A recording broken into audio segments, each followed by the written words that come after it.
Man, these YouTube streams always feel a little bit weird. Not quite used to it. I don't like the delay. It's a really long delay between us here. It's just a few seconds on Twitch, but here it is much, much longer. So I feel like I'm just a little behind. Anyway. Hi, gang. We here. We doing the thing. We hanging out. And I hope you are doing well. I hope your week is going okay. It's halfway down. We're halfway through the week. Good Lord. This week feels like a long one. Anyway, we do this twice a month here on YouTube. We're just gonna hang, vibe, chill. I'm gonna play a little Minecraft probably, so I have something to do with my hands while we chat. But as usual, if there's stuff you want to talk about, hit me with it. And we'll just vibe it out for a couple of hours. I might get into one of the VCs in case one of my fellow Minecraft players comes on so I can tell them what I'm doing. But yeah, there we go. That'll do. I see it, Nick.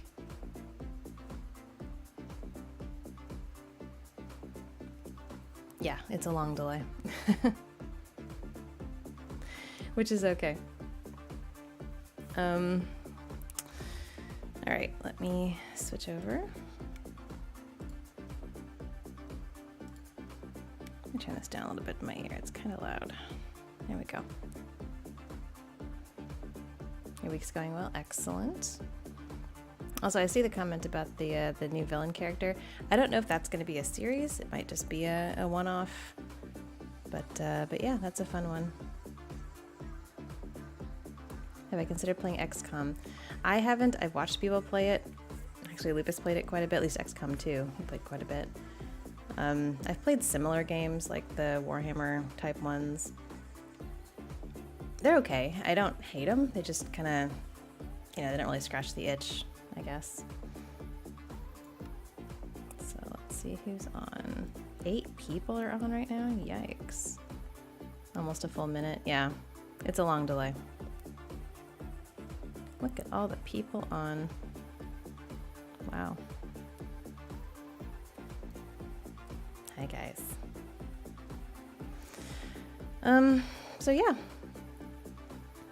I have no idea what I'm doing on here. I forgot. I should probably go take care of the crops, do the fun chore simulator things that we do on Minecraft. That is a lot of bamboo. Jesus.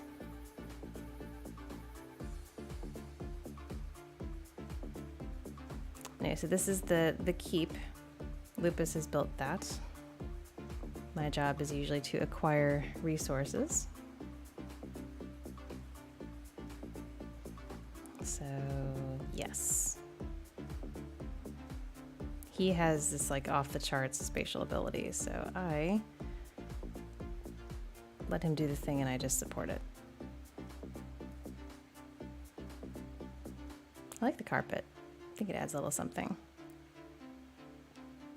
That's not carpet, that's grass. Oh, that's pretty. I think I've got, no, I don't have any leather on me. Resources. Because it's me, get it? Oh, looks like it's nighttime already. Should probably get to bed.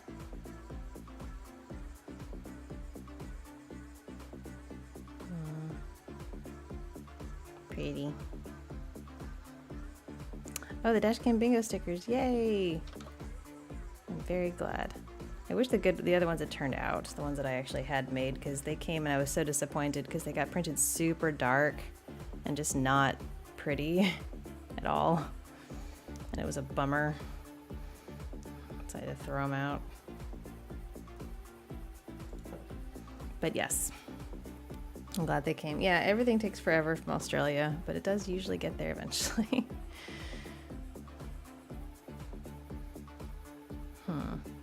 All right, where was I? Let's go check on the animals.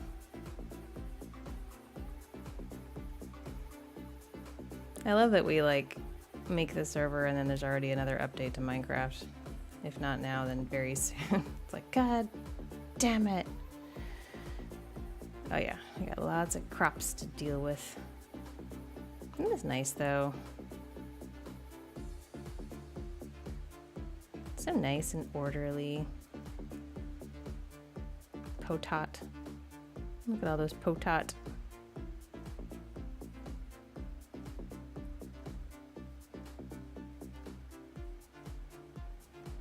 Okay, let's start with the potot. Damn it. I hate jumping. Jumping on farmland just fucking kill me. Hey, we've got a poisoned potot. Those are fun. Feed that one to Zeke.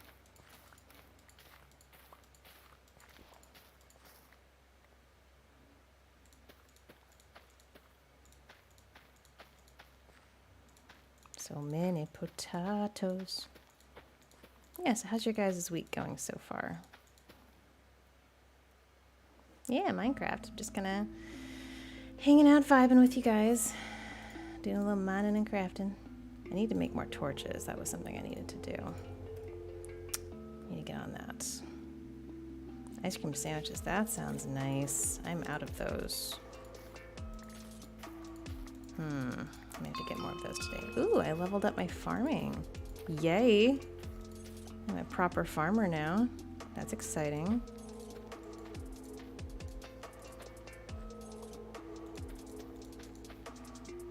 Victoria's here. Victoria, the isopods continue to flourish. I love to see it. Okay. So we have beets. We have Battlestar Galactica. Been a pretty week working on your build. Matcha Man, when you get like a hold of something, you are on it. Oh. Pew. Bone meal. Let's compost all this shit. Your work week has been long. Yeah, I feel that. I've been really productive this week. I've also been like super duper tired.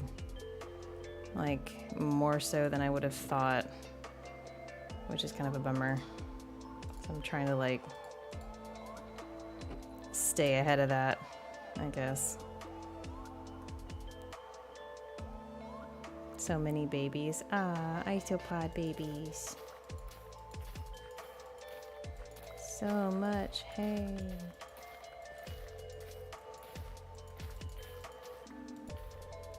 How am I doing? Like I said, a little tired. I've been working out a bit more. Like I'm still doing the same level of cardio, but I've added lifting back in, which I thought would like help me sleep, I guess. It does not. My sleep last night was terrible. I have no idea why. I just kept waking up. So that's frustrating. But other than that, not too terribly bad. We did get that good news about the visa this week, so I really can't say it's been a bad week. That alone absolutely cements the week as a positive, like a net positive. Dealing with a little bit of family stuff back home, though. I'm got some drama there that I need to handle, but which is frustrating when you're 11,500 miles away and there's drama, and it's like, can't y'all just not suck? But I will deal with it, hopefully.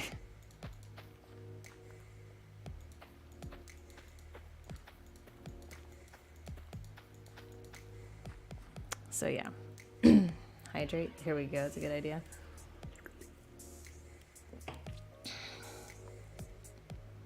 Okay.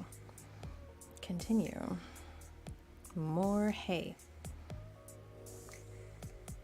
But yeah, getting geared up for Halloween. That'll be fun. No, I don't want to jump. Fuck. Nope. Stop it.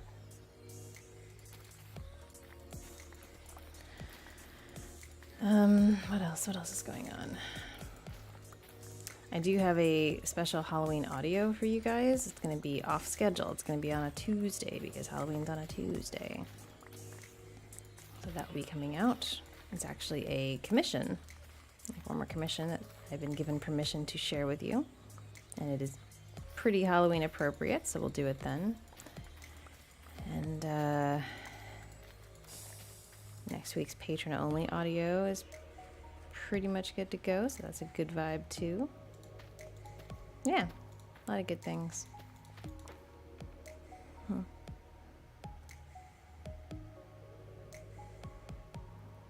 Man has fallen into the river in Legacy.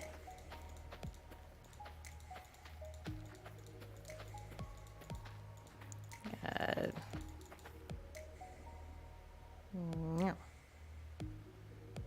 I just got completely turned around, like, oof, got dizzy. Yeah, having vertigo late last week was not fun. I still need to reschedule lunch with Lupus's sister, since instead of going to lunch, she had to bring me medicine. It's no fun.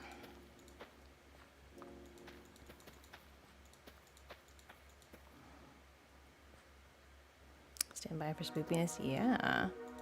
And I realized like a couple of my audios lately have been kind of in that vein, and people are not super comfortable with it. I've had quite a few comments of people being like, this kind of feels bleh. And it's like, yeah, that's the point, it's Halloween. But I guess not for everybody. I try not to go too hard into it. There's no like really gruesome murder or anything like that. Like I try to keep it low key.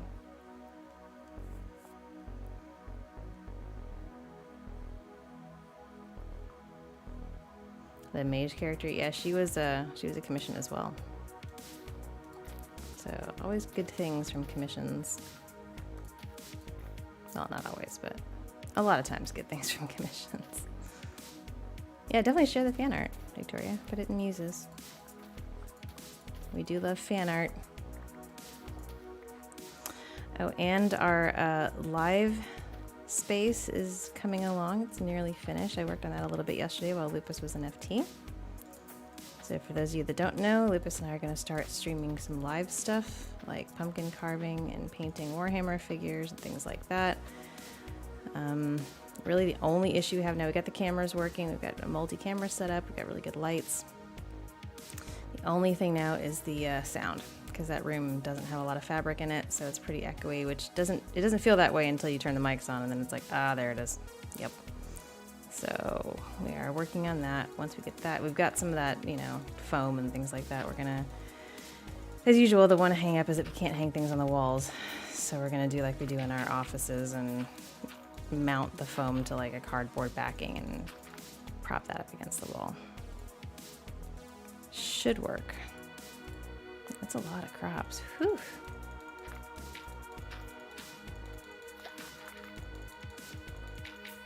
But yes, that will be coming soon.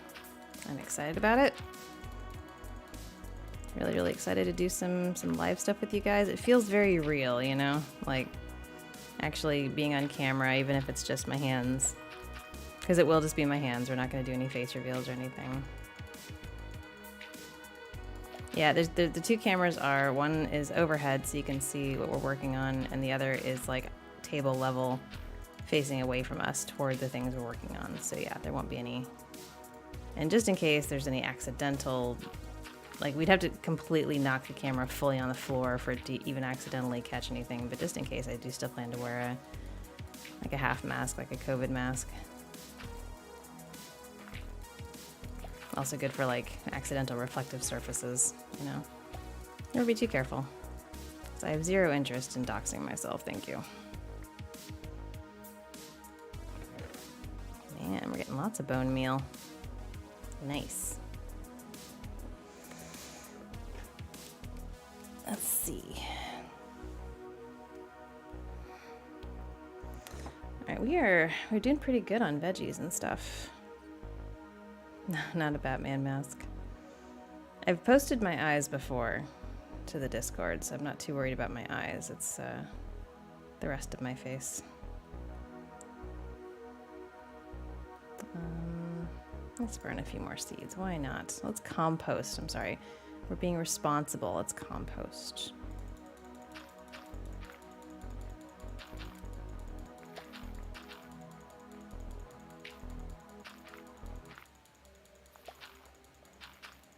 Oh, it's getting dark. Getting dark out here in Minecraftia.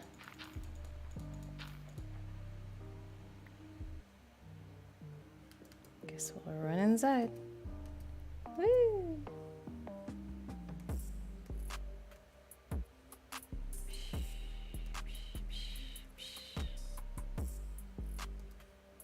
My Joker scars. Yeah, no, tragically. Don't have any cool face scars.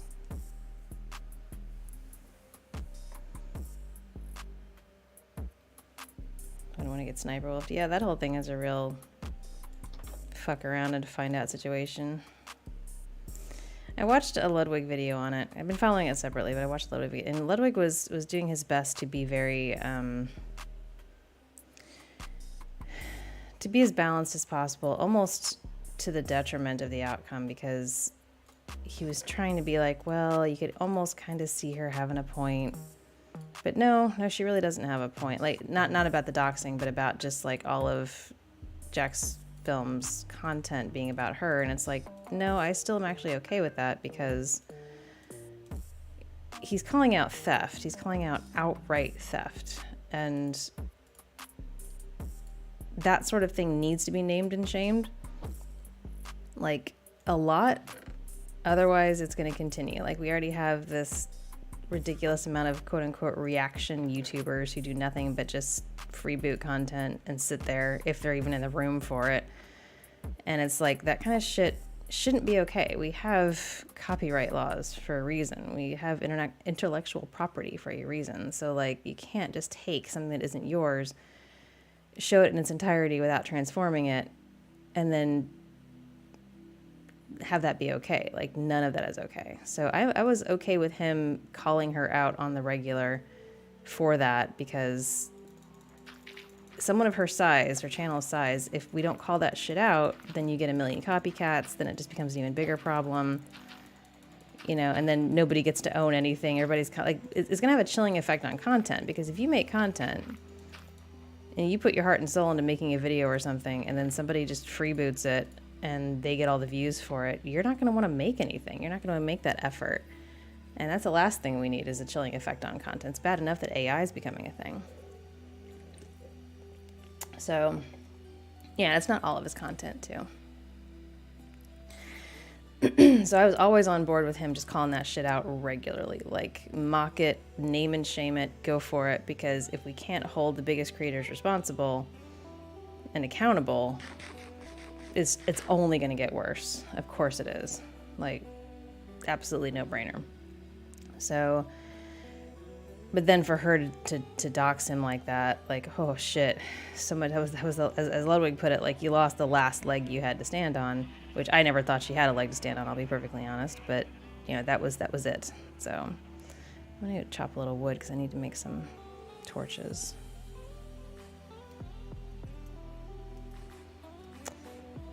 So yeah, I wish for... Oh, what the hell is this doing here?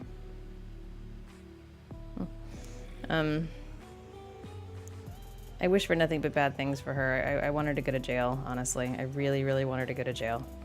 And I want every little, like, upstart channel that thinks it's okay to just freeboot all day and make an easy $1 jillion. I want them to learn that that is not okay. I want her to get sued into oblivion.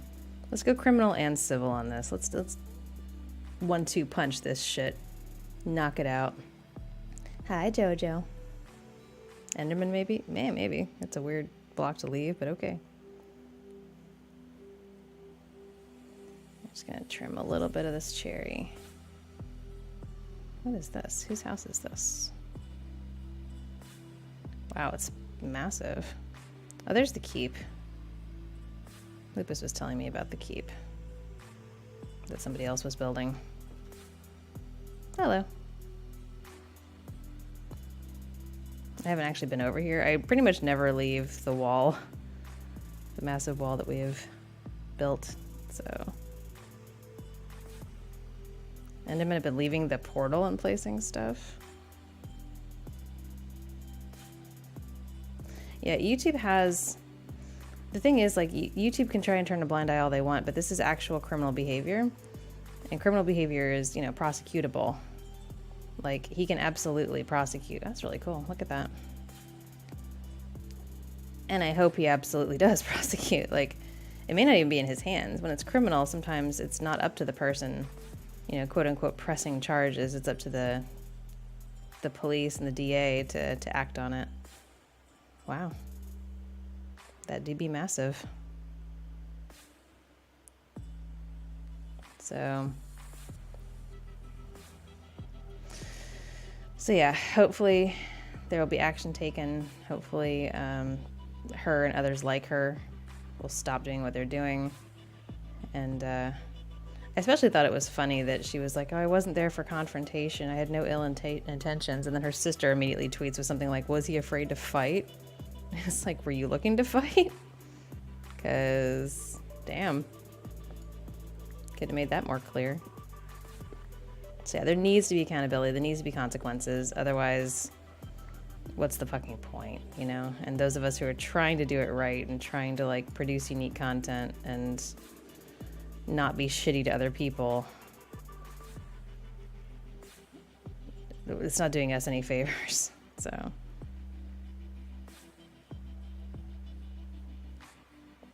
all right, so that won't hurt that tree.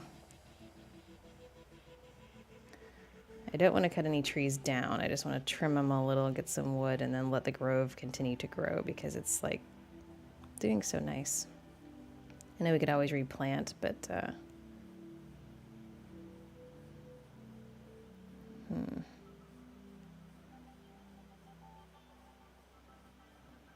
know Vod's house is over here. Vod's on his way to TwitchCon right now, so we won't be seeing him in chat for a bit, which is totally okay.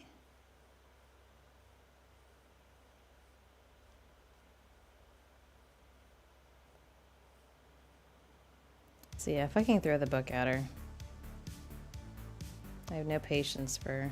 Wait, this isn't Vod. Who is this? We have saplings. I don't really need saplings. I just need torches. So, Residents of Two of Shock. So I just am trimming the trees back a little to get the wood I need to make torches with, I suppose. Because I am out.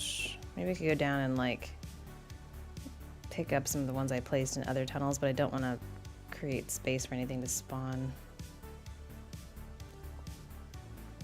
As an ASMR artist, I've been very lucky. YouTube hasn't come after me for any of my content. I'm very, very careful in the sense that like nothing I do is a violation of YouTube's terms of service, which I realize is not always, like, that alone won't save you. Like, a lot of ASMR artists have been slapped for, look, there's the wall. I've been slapped for things like kissing noises and whatnot. I just don't go too hard into that stuff. I try to keep it, you know, conversational, pleasant. Nothing that they could remotely deem to be pornographic. And thus far, I've never been demonetized after I got monetized. When I initially applied for monetization, which granted the channel had only been up for like a month when that happened, they initially rejected me because they said it was duplicate content, which scared the shit out of me because I was like, holy shit, is somebody already like taking my content and posting it somewhere else? But no, it was just basically just them making a mistake. When I reapplied, they granted it right away. And ever since then, I have not been demonetized, knock on wood. So I know that other creators, like, sometimes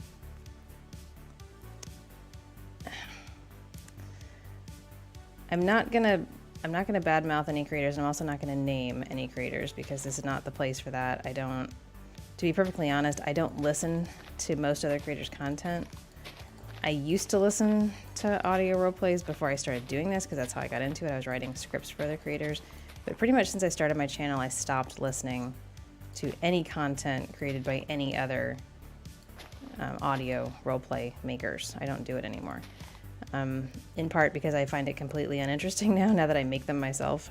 All I can do is listen for like errors and issues and, you know, things like that.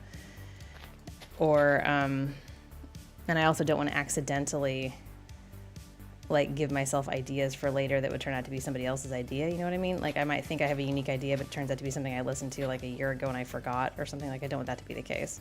So I don't listen to any other creators' content. Unless it's like a collab that I'm in, then I might listen to it. But really just like my part of it to make sure it sounds okay. Like, because I'm hypercritical of myself.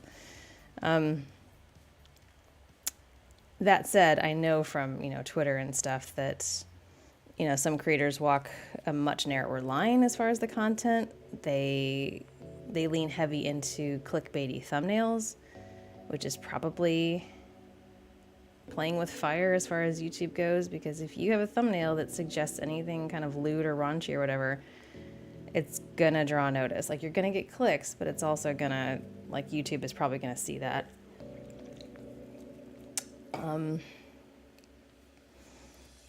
So you have to be very careful. And I know, like, for some creators, like, leaning hard on the kissing sounds and stuff like that, like, I don't think there's anything wrong with that. I don't think kissing sounds should be slapped. But I know that that is the line that YouTube has drawn quite a bit. So it's like, well, if you know that's the line, you kind of have to, you have to work around that. If you're using YouTube as a platform and it costs you nothing to upload, because it doesn't cost you anything to upload. And they even, pay you, even though it's a very small amount. But you are allowed to monetize your content there. A, you are the product, and you know it because you're the one producing the content. But B, you really have to be careful of the platform's rules. Like, you have to. You can't just say, well, it's unfair that you think kissing sounds are bad, YouTube. And it's like, who cares what YouTube thinks? It's their platform. They can make any fucking rules they want, and we abide by them because we are using their platform. It is a private service. So it does irk me a little bit when content creators who lean very hard on wet mouth noises on purpose then get pissy when YouTube has a problem with it. Like, maybe it's not spelled out in their TOS, but if they're gonna slap, if you know that they're slapping people that go heavy on the kissing noises, and then you do it, what do you think's gonna happen? Like, that's just, whether it's fair or not does not matter.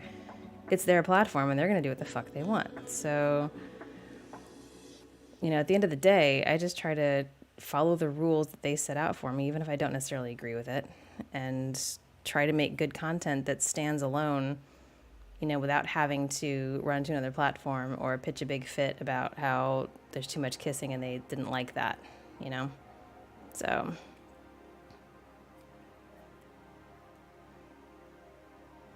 and even then, like I said, like, YouTube is not a great source of income. It's my lowest source by far. Most months I'm lucky if I break $150 from YouTube ad revenue. And that's with, 70,000, 80,000 views a month. So it's really not much. And it's not like I would necessarily, like, I would feel it if I lost that, but it wouldn't be, awful. It would just be, well, that really sucks. I gotta try and find that somewhere else. But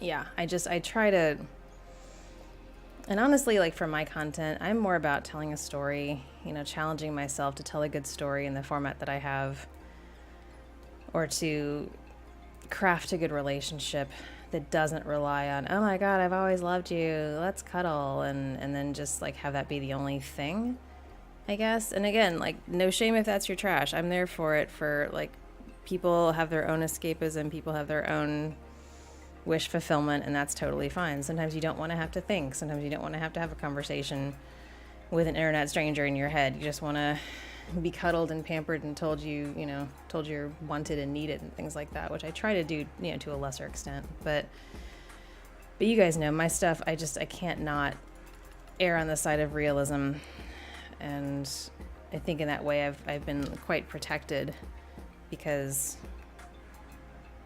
they haven't come for me. My content is pretty okay. So it's very random from YouTube. It can be. It's still, but, like, there's still, like, a general, like, if they just slap somebody out of nowhere for no reason and there's literally nothing on their channel, like, you can appeal and stuff, and it does suck. But that's the other thing about YouTube is, again, it's their platform, and they make the rules, and they can also change the rules, and it is unfair. Like, I'm not saying it's not fair. It's fair.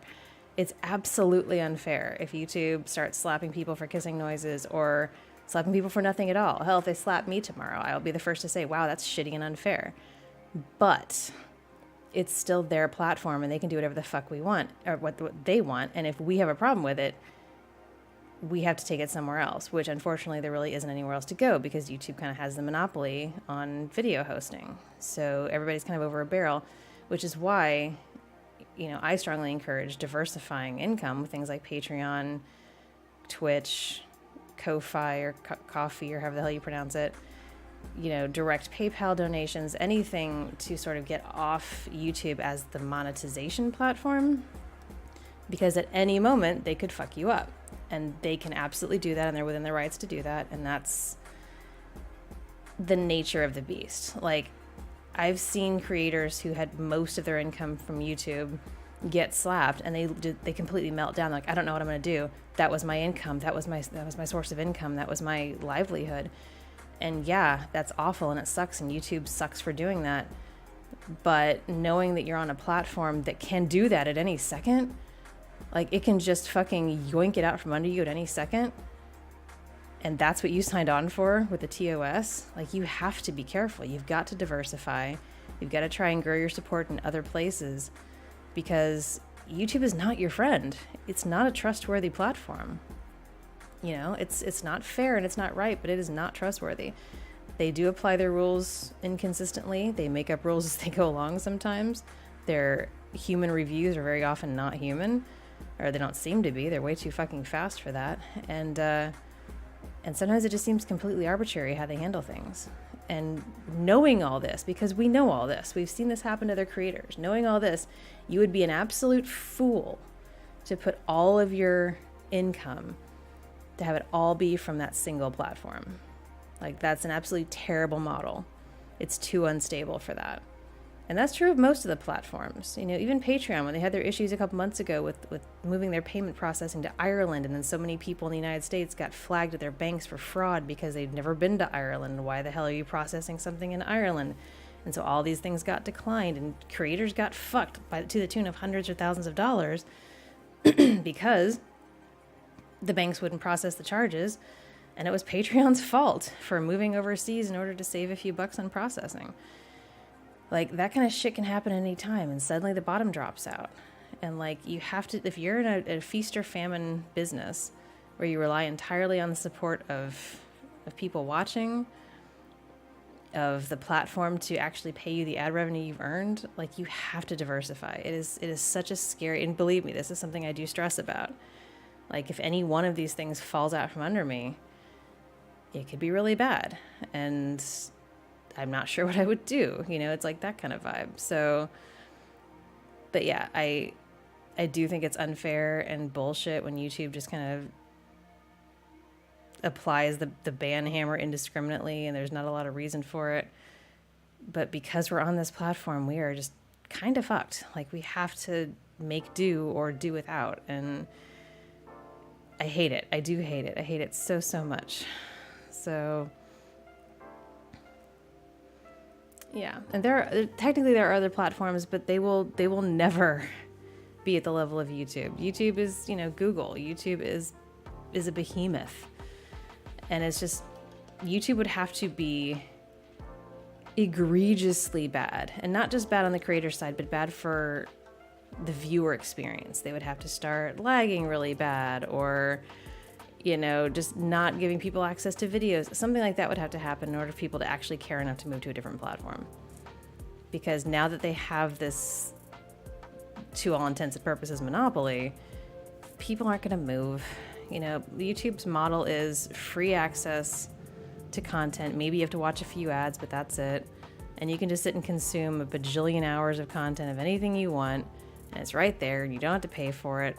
And that's not going to change anytime soon unless they make that content consumption something that people can no longer enjoy.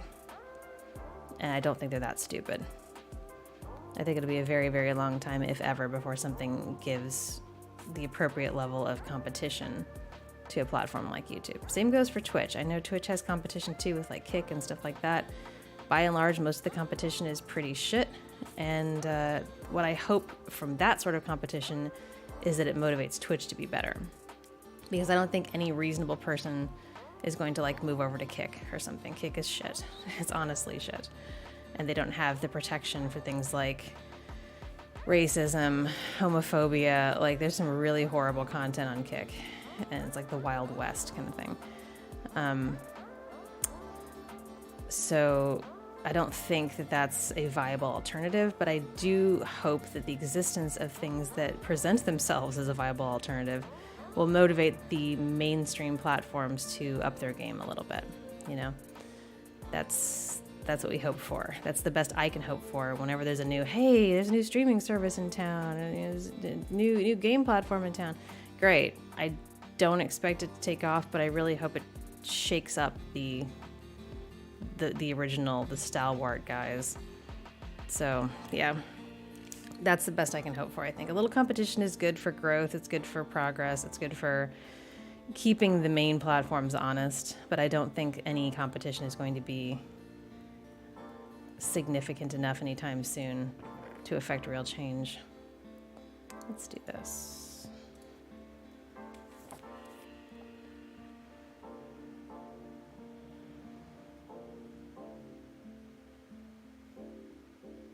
Yeah, the ad block thing cracks me up.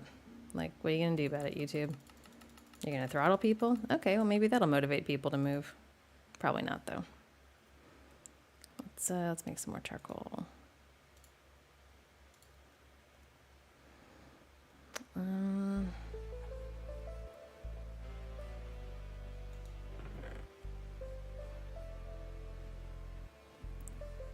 Yeah, the ad thing, like PragerU and shit like that, that always kind of,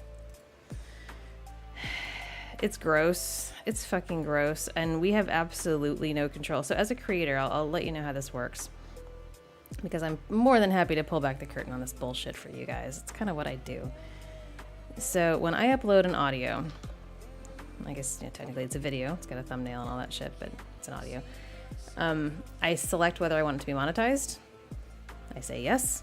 I select what kind of ads I want. Now, certain things are default, like the little ads that come up in like the upper right, like above the recommended. Those are default. I can't do anything about those, but those aren't intrusive. They just sort of sit there on your screen and do nothing. And if you go full screen, you don't see them at all. I can choose like overlay ads, the little ones that kind of pop up. I can choose skippable ads, and then I can choose non-skippable ads. So what I do is I click skippable ads. Then I can choose where to place those. Now here's the fun thing. When you first upload a video, you can click all these things, but you can't unclick some of these skippable ad placements until the whole video is uploaded and has begun to be processed on YouTube's side. I have no idea why, but I have to go back after and adjust the monetization settings every time, because while it's uploading, I can't. It makes no sense. So I click skippable ads. I can immediately unclick the mid-roll ones, which I always do, because nobody wants a mid-roll. Nobody wants mid-roll ads. I get why people put them in there, especially really long videos, but nobody wants that shit. So that's gone. Mid-roll is gone. And then what's left behind is pre-roll and post-roll skippable ads. I can't unclick either of those until the video is processing. So I gotta wait. Once it's processing, I can go unclick the post-roll and leave the pre-roll on. That way the only ads you guys get on my audios are right at the start, and they're skippable. To me, that's basically the bare minimum.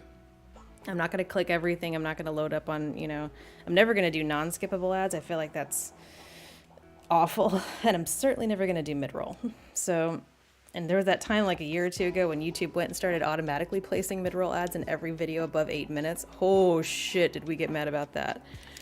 Oh boy. We had to go and like manually unclick that bullshit. So anyway, so that's how my ads are set up. It's pre-roll only, skippable, and that's it. Starting in November, they have already told us, and this came out a couple months ago and everybody was up in arms about it, that they're going to take away our ability to unclick the post-roll ads. Like if we choose to monetize with skippable ads, YouTube will no longer give us a choice about the pre and post-roll. It's going to do both whether we like it or not. We can still opt out of the mid-roll, which is nice.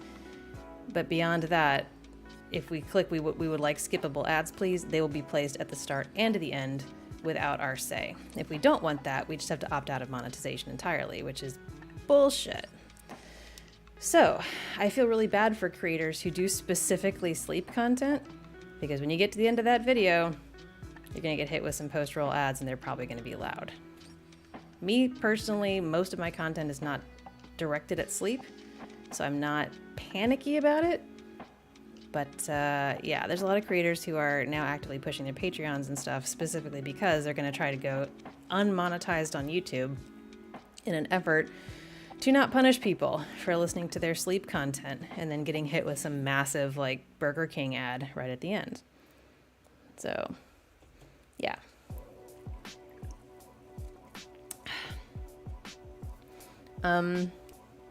Yeah, the ads used to be tailored. They used to seem to be tailored. They haven't seemed that way lately. Not really sure what that's all about. Maybe YouTube just doesn't care anymore. Okay, let's go back down to the mines, I think. Yeah, I will never, if it's ever in my power, I will never allow mid-roll ads. I'm just not gonna do it. I can't think of any reason why it would ever be okay. The only time I'm really okay with mid-roll ads is if I'm watching like an hour-long retrospective into the rise and fall of Onision or something, and it's like, okay, I could see having a few commercials here. Like, this guy did a lot of work. It's a very long video. Sure, go nuts. But yeah. And I do have ad block on some of my browsers, not all of them. Because I do, like, as a creator, I understand that, like, every little bit does help, and I don't want to be shitty. Like, if I'm spending hours watching somebody's content, I do want to support that, because I spend money on streaming services that I watch hours worth of content on. I need to spend money on the creators that I appreciate too, and I will. I'll support the Patreon. Like, I think right now I've got maybe 3 or 4 creators that I'm supporting on Patreon, and I'll do it for at least several months at a time, maybe not forever, but several months at a time, because I'm grateful. I'm grateful for the content. I'm grateful for, having something to watch and having something to entertain me. And I know how much work goes into this shit. And I feel like, I really, I want to, I want them to know that someone appreciates it and that, like, the work is valuable. And because, again, YouTube's platform makes it very much normalizes the whole give me something for free vibe. I want this content. I don't want to have to pay for it. I've never had to pay for it. Where's my down? There it is. And if this creator starts wanting me to pay for it, I'm just going to go find another creator, which has happened. When I've done my little, like, pushes for Patreon, I get a lot of people in the comments being like, well, fine, I'll just find somebody else. And it's like, okay, but, like, you get that that's kind of shitty, right? Like, and it's not that, like, monetary support is necessarily required, but like you said, maybe turning off ad blocker or even just liking and, like, commenting, that kind of shit drives engagement, which helps the algorithm, because the algorithm is all about engagement. So, like, even as they tweak the algorithm, which they do frequently, it's still, like, engagement at the end of the day is what really pushes it. So people that like, people that make comments, like, that shit really helps, and that doesn't cost anything. So being in the thick of it with how YouTube actually works, I try to make sure that, like, the content creators that I appreciate, that they are supported, And that will change. Like, I'll be on a particular content creator for a while and I'll binge their shit, and then I'll be like, okay, on to the next thing. But I'll still try to, like, support them in some way if I can. So, imagine waking up to Whopper Junior Double. Yeah. And we don't have Burger King here in Australia. We have Hungry Jack's, because Burger King was already a trademark when the Burger King company came here. So Hungry Jack's is Burger King. We get a lot of Hungry Jack's ads because we watch a lot of YouTube on our TV. Like, Lupus and I will put it on, like, while we're having lunch, especially. It's like our lunch entertainment. And then also, like, sometimes at dinner time.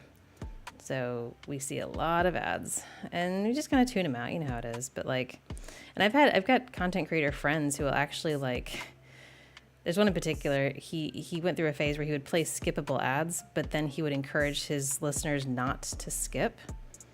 It was called, like, the No Skip Gang or something. And he said it actually made a measurable difference in his income through YouTube, which I thought was interesting. Like, I never really thought about that. I'm never going to do like the unskippable ads because I feel like that's a little too obnoxious, even though that's probably justified. But like, I thought it was interesting that he's like, I'm going to make these skippable, but please don't.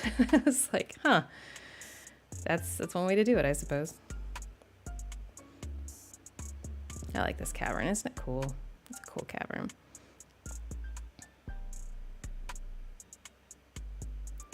Yeah, it'd be great if like for ASMR videos, the ads were something quiet or silence even. Some ads are silent, which actually sometimes that gets my attention more than anything else. If we got the TV on and I'm doing something else and suddenly it gets quiet, I'm going to look up and see why it's quiet. Did the TV turn off? Did something change?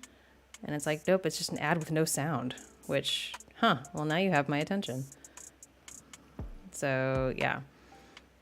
Let's go this way. I might have to close this. Yeah, let's close that. Didn't want to have to, but there we go.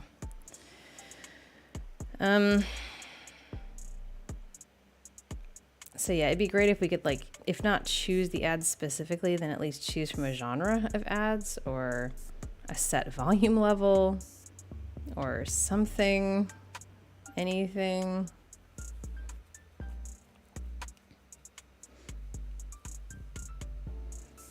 I work in TV, seeing good content creators struggle with YouTube crushes my soul. Yeah, I get that. And like I said, again, I try to support where I can as well, because it really is like YouTube's model at the end of the day. It's great for consumption. You know, it's great because you're getting a bunch of shit for free. So you are obviously the product. When you're getting things for free, you're the product. They're selling ads to you. You know, they're selling ad content that corporations are purchasing and placing on the media that you are consuming, and you are the product. You are consuming that media, and it's like, okay, cool, done.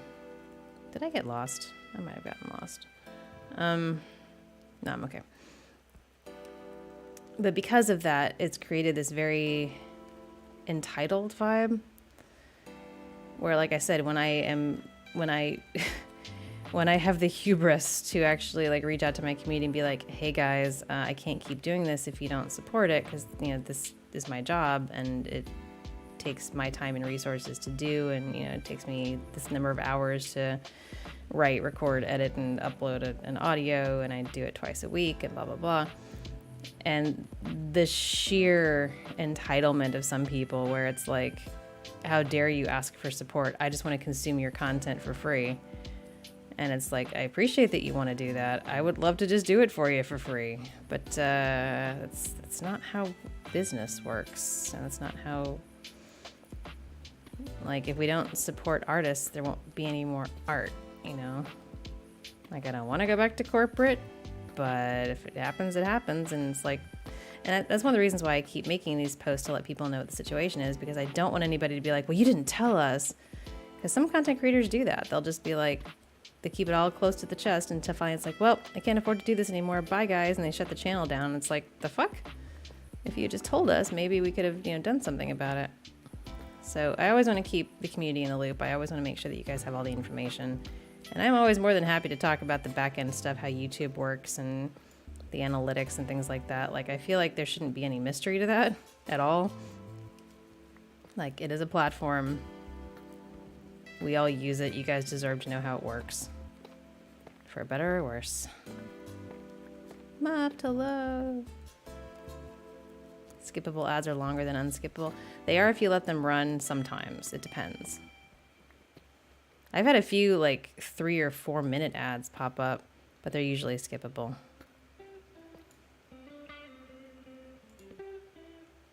And those are usually like movie trailers, actually.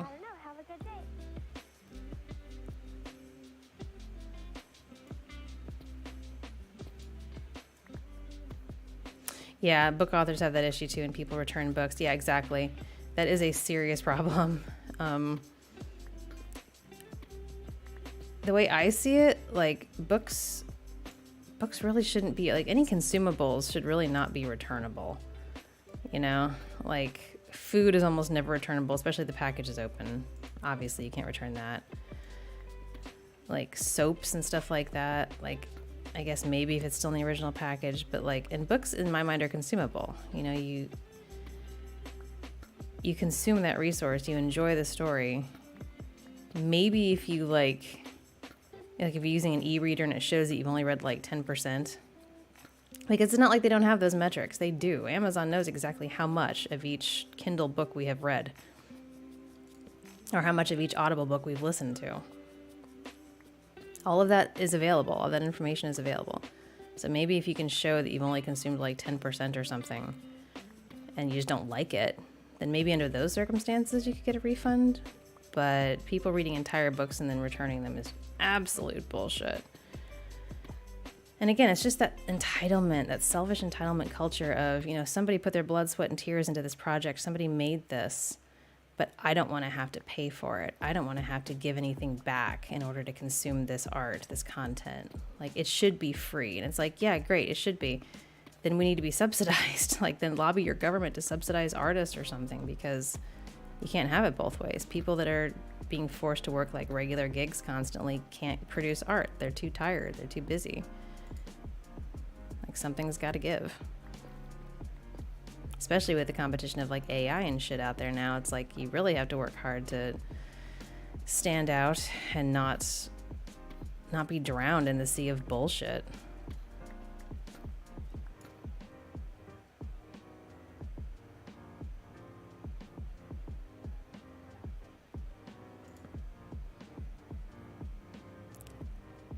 If you want to return books, libraries, yeah, exactly.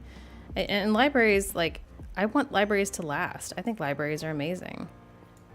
I want libraries to be a thing forever. And it breaks my heart that some places are getting rid of them because, like, they don't think it's worth subsidizing free and reduced price access to education. Like, really? I don't understand that. Libraries are amazing.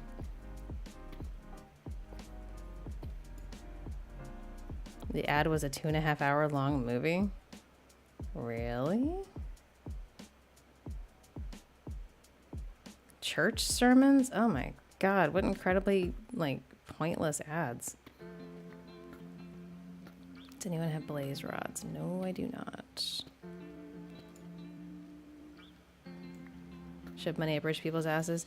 Yeah, I mean, and like I said, what really gets me is where we draw the line. Like, a lot of it has to do with how the services are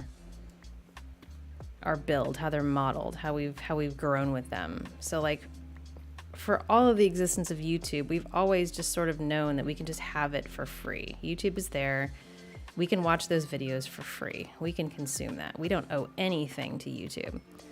And because of that, that entitlement culture spills over into the content itself. And it's like, well, who do you think is making this content and how do you think they're doing it? Like, do you think they're just like coming home from their 9-to-5 job and then spending 6 hours making a video for you? Like, I mean, yeah, like in my case, especially, it started as a hobby more than anything else. But like, once it gets really in depth, once you start to really get going on stuff, and some of these people, like I have content creators that I support who will spend actual months, just months and months researching and editing and just doing a ridiculous amount of work for these videos. So they might only put out like 2 a year. But those 2 are amazing, and I will happily support that, you know? Like, they do so much work. This is their full-time job, and some of them have a staff helping them, and they're still just working their asses off. And it's like, I don't want to lose that. I want that content. But because of YouTube's model, people do not associate that amazing amount of work and effort with the cost of that work and effort. There's not a connection there. Meanwhile, services like Netflix and, you know, Disney Plus, they've been monetized from the get-go, and everybody just sort of assumes, oh yeah, okay, I'll pay for that. Like, of course I will. Like, gotta have my streaming services, gotta have my shows, and it's like, okay, but like, what's the difference? Like, why is it different? And you know why? It's because it's how it's been modeled this whole time. So, and again, I don't necessarily have a problem with that until people get like shitty about it and they're like, well, I don't want to have to pay for YouTube content. It's like, well, then there won't be any content eventually. Like, that's just how it's going to shake out. Unfortunately. How stressful it is to be a content creator. It depends on what you mean by stressful. Like on the one hand, I love this work. I love being able to work for myself and create the content I want to create and, write scripts and do clever things and, stream games to you guys and do stuff exactly like this, like hang out with you guys and talk and pull back the veil, so to speak. It's really, really fun. That said, it is sort of a stressful vibe to not have a salary, to not know from month to month whether you're going to make enough to cover, basic expenses. Patreon is okay. It's on the decline again because, of course it is. But so far it's been my most reliable income platform. Twitch is extremely up and down. Like some months I'll make like 10% of the previous month kind of thing. Like there's no way to know with Twitch, which is unfortunate because it's very hard to budget. It's very hard to like make your budget and make your plans and stuff when you're unsure. Like the one reliable thing about having a regular salary is you know exactly what you're working with.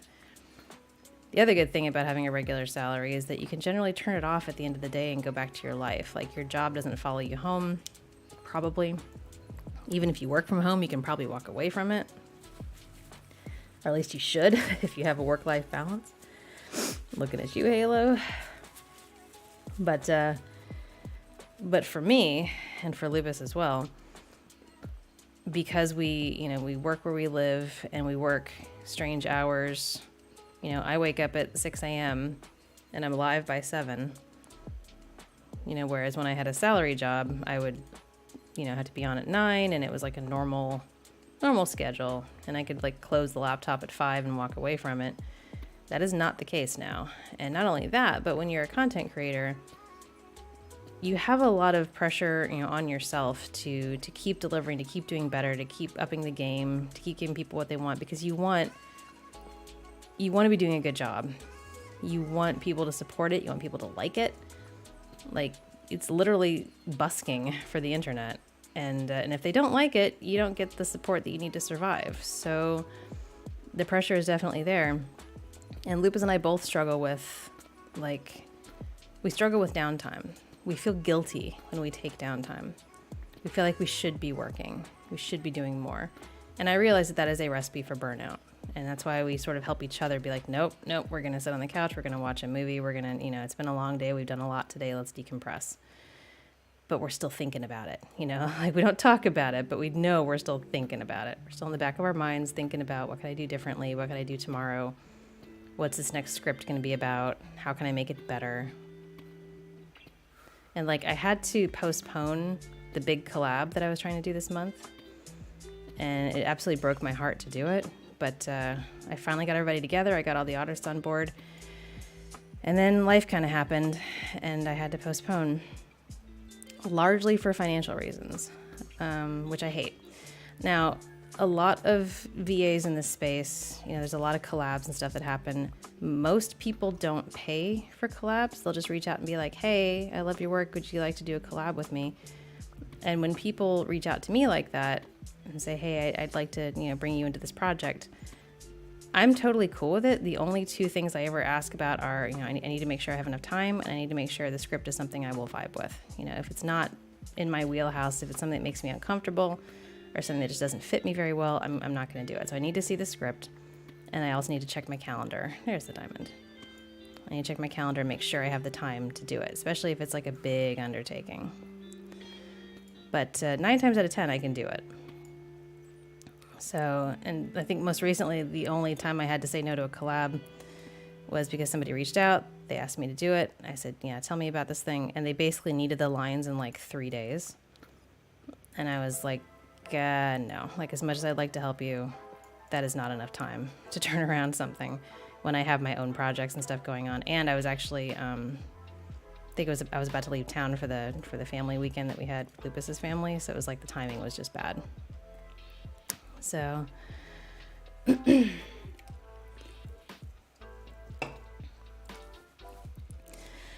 yeah, it always feels like we should be doing more. And when I had to cancel that collab, because what I was getting at was, I know most people don't pay for collabs, but I do. anytime I bring in another artist to do work for me or with me, I realize that that is going to be on my channel, not theirs, that they are doing me a favor. And I don't believe in not compensating people for their time and resources. You know, if somebody has a talent that I want to put to work in one of my projects, I will absolutely pay for that. So it's very important to me that I do that. You know, obviously the art that I commission is paid for as well. I write all my own scripts, so I don't have to pay for those. But like when I do collabs, every time I will pay the person that I'm bringing into the project, because they are doing me a huge favor and they are taking their time to do that for me. So the least I can do is pay them, right?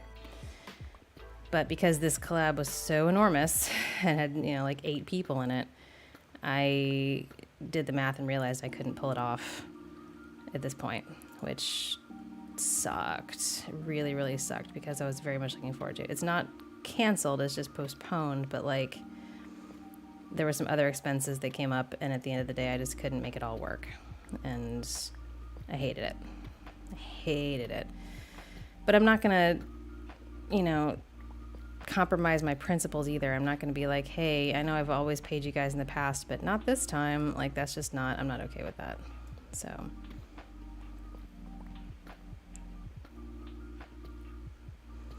but yeah, we're always trying to do better. We're always trying to do more, and it's never enough. It never feels like enough. So as far as the stress level goes, yeah, there's a lot of stress in not being entirely sure what your income is going to be. There's a lot of stress in feeling like you need to be working all the time, and there's a lot of stress in that, sort of like we talked about before with YouTube. Like at any moment, shit could come crashing down because either a platform decides they don't like you anymore, or there's a processing error or something, and then you are well and truly fucked.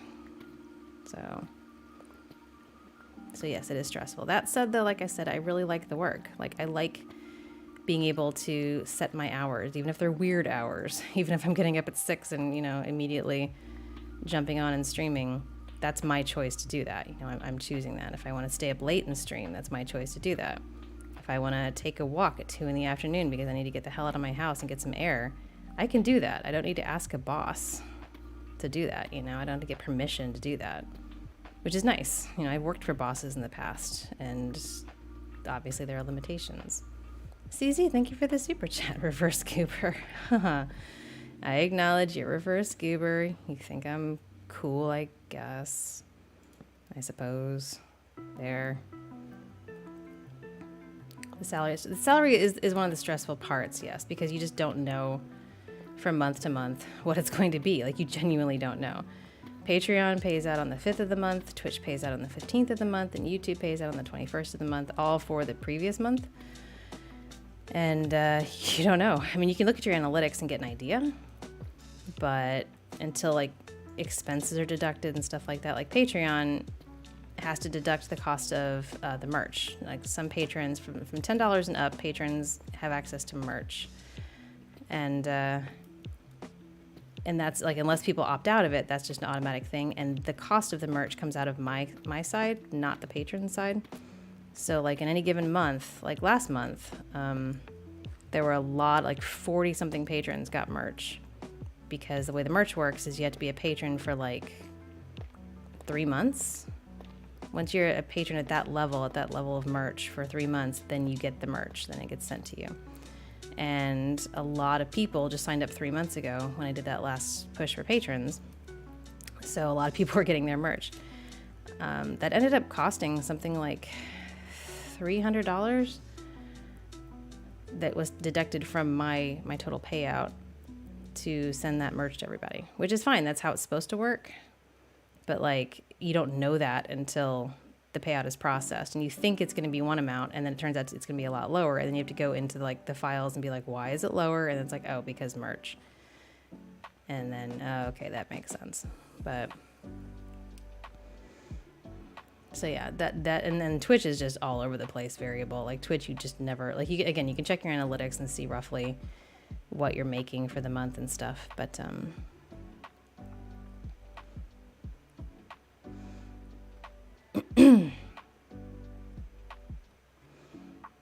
and YouTube as well. YouTube gives you like this running, like, last 28 days income take thing, which is fine, but depending on where they cut it off, like I'm not entirely sure from month to month what the payout's going to be because it depends on where they do the cutoff. So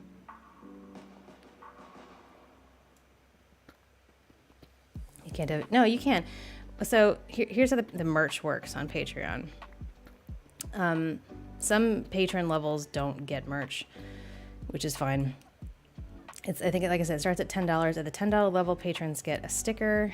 I think it's the $20 level that they get a mug, and the $35 level they get a t-shirt, I think, something like that. Anyway, there's 3 levels of merch. And if someone signs up for any of those levels, they get that merch. If they're at a higher level, I think they get all the merch, like that one and the one below, stuff like that.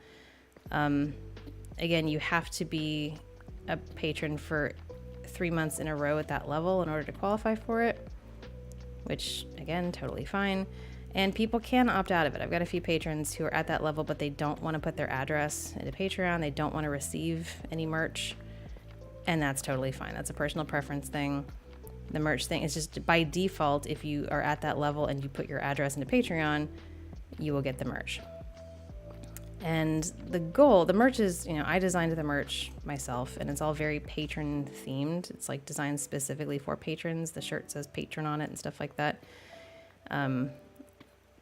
Specifically to make it unique to Patreon. It's never going to be in the shop or anything, so the only way to get it is to be a patron. The goal with that, of course, is to drive interest, that people are going to be like, oh, I'd love to get like some free stuff for supporting this creator at this level or whatever. And it hasn't really worked that way. I'll be perfectly honest. Like, the merch hasn't really made a measurable difference in the growth of Patreon. The only thing that ever makes a difference in the Patreon is when it gets low enough that I start to panic and have to like make a post about it. That's literally it. Nothing else I've ever done to tweak the Patreon makes a difference. I do the shout outs at the end of audios. I do, the patron pick games with the polls. I do patron only content. I do additional polls like on Twitter and YouTube asking people what sort of things they would like to see in order to support me on Patreon. And none of it matters. Absolutely none of it matters. The only thing that ever matters is if I reach out and say, guys, I am literally not able to do this anymore if you don't, support me. And then people will for a bit, but it always tapers off again. And it's absolutely baffling, and it's definitely a blow to the ego to be like, well, and again, I know that the YouTube platform, it doesn't encourage financial support, obviously, of creators, but it also borderline outright discourages it because of the nature of the beast, because it is such a come and get your shit for free type platform. So the idea of supporting creators is very, I guess, just anathema to some people. I can't figure out why, but like, that's the vibe. So, but yeah, then it just sort of tapers off again because people will support for a few months, and that's fine. Again, Patreon's model is designed to be a recurring model. When I briefly dabbled in like NSFW content on Patreon, I would get a lot of people who would sign up for that content and then immediately cancel their Patreon, which is not the Patreon model. Like, you're supposed to stay on it for a bit. You're supposed to want to keep supporting your creator. You're supposed to want to, stick around. But all the NSFW content did was encourage people to jump on, pay 1 month's worth of access, take everything they wanted, and then cancel their patronage, which sucked and was another reason why that was a bad path to go down, because I got absolutely nothing out of that at all. But why don't I make more regular posts about it on YouTube? I don't know. I try to be, and this again is probably a failing of mine, I try to be unintrusive while still being, present. I've got, at the start of every audio, I've got the little like cursor clicker thing with a link to the Patreon. I've got it on the end screen. I've got the shout out. I've got it in the description. I've got it in this, in my about stuff on every platform. I've got it on, the pinned tweet on Twitter. I mention it sometimes. I'll be like, hey, you know, my patrons are getting this thing, and, you know, don't forget to sign up on Patreon. Or like with early access, I will make posts to say something like, hey, this audio is already up for early access on Patreon. But I don't want like every second post I make like on YouTube community tab or something to be Patreon. Like, honestly, the fact if I do it like I think twice a year is about the pace I'm at right now, where it's just literally a plea to get myself back to a place of viability. And even with those, people are so hostile. Like, I get a lot of I get a lot of supportive comments too, but it is surprising the number of hostile comments or people that are like, your content's just not good enough to support, or I'm never going to give money to creators, I refuse, or I'm just going to go find somebody else to watch. Or worse, people that try to give me advice on how to like grow the channel, which the channel is not the problem. I'm growing on YouTube. I get more subscribers every day. It's that those subscribers don't have the monetary support, you know? It's like, it's converting those subscribers to patrons. That's the hang up. But holy shit, every time I make a post about, look guys, you know, the Patreon is bleeding patrons again, and that's not okay if you want me to keep doing this. The sheer fucking number of people who are like, well, you just need to make more of this kind of content, or you just need to make your thumbnails look more like this. I will get fucking DMs from people, and it's like, I didn't ask. I didn't fucking ask for help on how to run my channel. I've got the creative side down, thanks. What I need is to know what's going to make people go from listeners to patrons. Like, what about my content will make people want to do that? I don't think a shinier thumbnail is going to help. That's more about clicks. That's more about YouTube engagement, which I have. I'm okay with YouTube. It's about making people realize that if they want to continue consuming content, they need to support that content. And the other side of that is that there are so fucking many content creators out there. Like, I get it. This is a saturated market. There's so many VAs, there's so many ASM artists, and it is super easy to just be like, fuck it, I'll go find somebody else. And I get it. I absolutely get it. And I don't begrudge those people. I begrudge them telling me about it and being shitty about it in my comments. But like, if that's your attitude, if it's just, I refuse to ever support this stuff, I'm just going to take it for free, and if that person goes away, I'll find somebody else. Hey, you do you, boo. Like, that's your jam. But like, the disconnect is always with that. It's about converting listeners to patrons, and the sheer volume of people who think they're helping by blowing up my DMs with advice on thumbnails or on like what time of day I should post or whatever. And it's like, none of that is the issue. The channel is not the issue. It's the support. So yeah.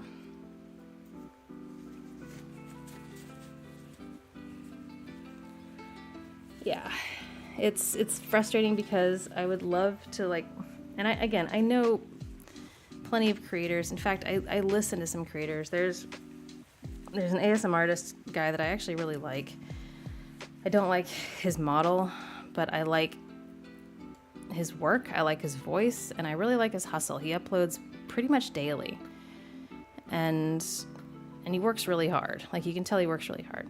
He also hard pushes the support stuff. He hard pushes his website. He hard pushes Patreon. He places all the ads, skippable and unskippable, like mid-roll and non-mid-roll. Like, he's doing everything he can to monetize at every turn. And honestly, I respect it. I do. I respect that he is doing what he needs to do to make a living and, you know, pay the bills. And he's clearly doing the work. So he's like, fuck it, I'm gonna monetize this shit. And he's been around for a really long time, like 10 or 12 years. So I'm not going to say he's doing anything wrong. That said, I have never felt okay pushing that hard. And again, maybe that is a failing of mine. But yeah, I try to do it like I said, through things like polls. Like, all right, YouTube, like what perk on Patreon would finally make you want to support? Because I realize, and this is the other thing, I realize a lot of people that support me on Patreon are just supporting the channel. They're supporting the content. They don't care about perks. They don't care about extra stuff. Like, it's nice, but at the end of the day, they just want the channel to continue. They want the content to keep coming, and they recognize that that's how to do it, is to support me on Patreon. But again, because of YouTube's get everything for free model, it's very much important that I also offer, a variety of perks so that people feel like they're getting something extra. They don't just want to support, like a lot of people don't just want to support the content. They want to get something for it. They want to get a present. They want to get a prize. They want to get access, whatever it is. And that's fine. I get it. Like, they want to get something for their support. I'm there for it. I spend a ridiculous amount of time, probably more than I should, brainstorming things I can do on Patreon to increase that engagement and make people happy. Like, I want people to feel like they're getting their money's worth. I want people to feel like what they're paying for is worth it, more than just the content, but the perks. I want people to feel that. So I spend really a lot of time coming up with perks and stuff like that. And then I'll do those polls and be like, hey, what kind of perks would you guys like? And I'll get thousands of responses. I'll get thousands of votes. I'll get a lot of engagement on the community tab, and then it just doesn't translate. It just doesn't come back around. So at the end of the day, I don't know what else to do except just keep doing what I'm doing and hope for the best. But I don't want to be like one of those people that's like, that either paywalls all their content by putting it all on Patreon, except like maybe one or two audios a month, and everything else you have to pay for. Again, I get that model. I respect it. I know a lot of creators do that, sometimes because they got slapped on YouTube, so they're like, fuck YouTube. And sometimes just because, they want to monetize, like, I'm doing this work and by God, people are going to pay for it. And it's like, okay, I get it. Like, you're doing the work, you should be paid for it, like 100%. But I've just never felt comfortable paywalling my stuff. I've never felt comfortable putting all of my stuff behind a paywall and being like, if you want any of this content, you've got to come to Patreon and give me money for it. Like, that's just never sat right with me. So, and again, these are all probably failings on my part as a marketer of my own shit. But for the same reason that I won't place the non-skippable ads and the mid-roll ads, like, at the end of the day, my goal is to make sure that the listeners are having a good time. Like, I want the listeners to have a good experience. I want them to enjoy what I make. I want people to be able to listen to my stuff and enjoy it. And be like, hey, that hit real good right now, or that was a good story, or I really needed to hear this. Like, I want people to consume it. Otherwise, what's the point? What the hell am I making stuff for if people can't even listen to it, So,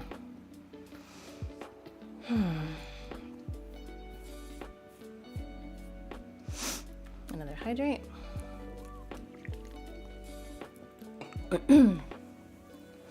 Thank you.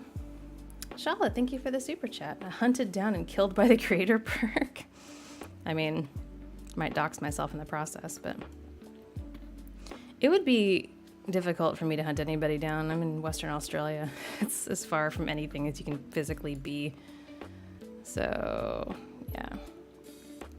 For what it's worth, I'd patron your work if I could afford it. Yeah, and that's the other thing. I get that a lot. I get a lot of people who are like, when I make those patron posts, like, I'm sorry, I just can't afford it. And again, I get that. You got to look after yourself first. I get it. And that's why I encourage people to do the like thing, leave the comments, whatever they can do to drive engagement, because there are so many free ways to support creators. Share videos around, or, tweet about them, or whatever. Like, if you can't, like, if you really want to support a creator and you can't do it financially, there are so many other ways to do it. But YouTube just, they encourage such an apathetic approach to content consumption. Just lie on your face and watch the video, and then it'll scroll to another video and then another one. And as long as you don't mind that there's a handful of ads in there, you can just consume forever and never pay a dime for it. And it's like, that is hard on creators, man. That is really hard. So, the anonymity of the internet. Yeah, you are not wrong, Muff. Like, holy shit, the things people say to me behind a screen. Good God. And I mean, I have been doxxed in the past. Like, very early on my channel, I was doxxed. I've had people harass the shit out of me. I had one guy get real mad when I wouldn't take his commission because it was not appropriate for what I do, and he proceeded to sign me up for 1 million accounts and also tried to hack my Twitter. So this is a quick reminder, everybody, make sure you have 2-factor authorization on every account you have. Always 2-factor authorization.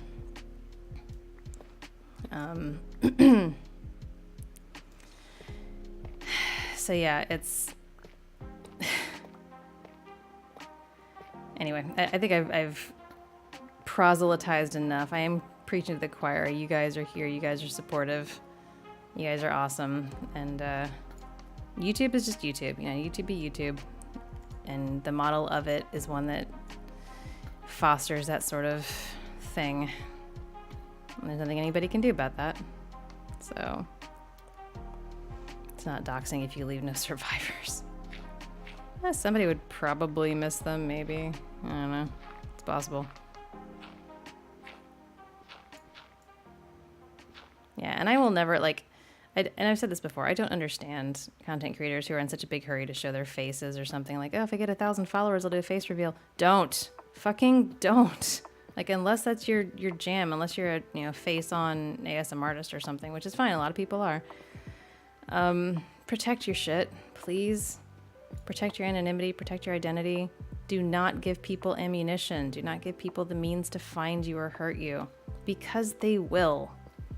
They absolutely will. I have been stalked. I have been harassed. I have been chased. I've had people come to my workplace. Before, this was long before I did the channel, but like, it is not a pleasant experience, and you always want to err on the side of privacy. Protect yourself. Also, I'm super lazy and don't want to put on makeup and do my hair every time I turn a camera on, so you get the avatar.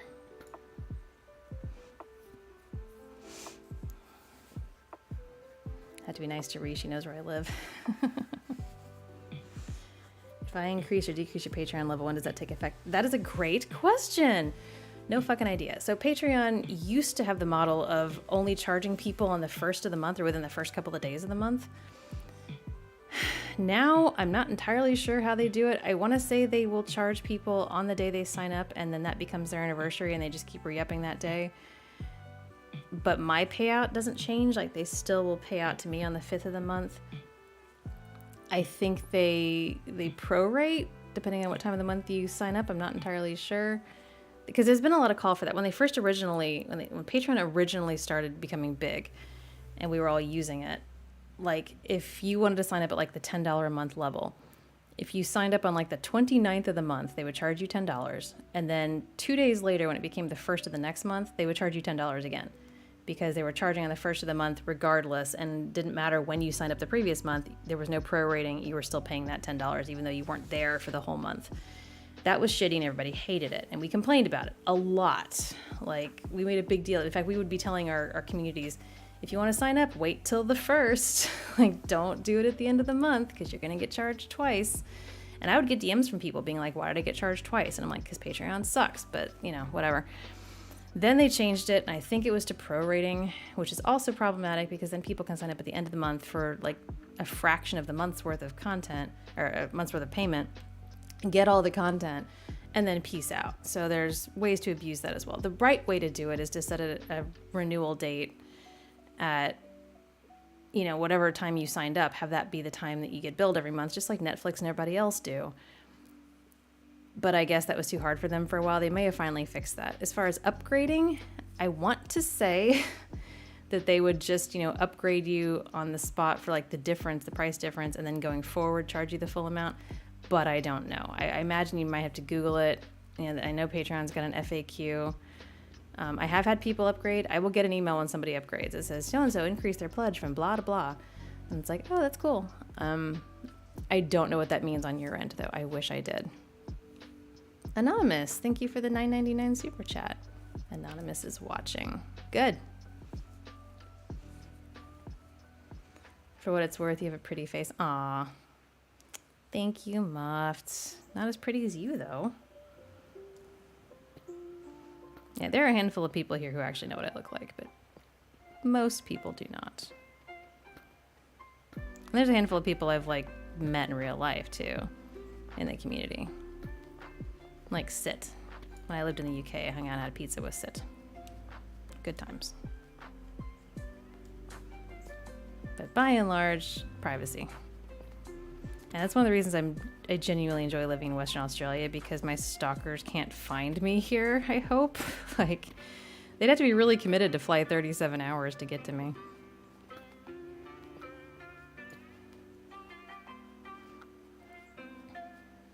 The avatar had to cost a lot of money. It depends. This particular avatar was not particularly expensive. I work with Tron. Tron makes my avatars.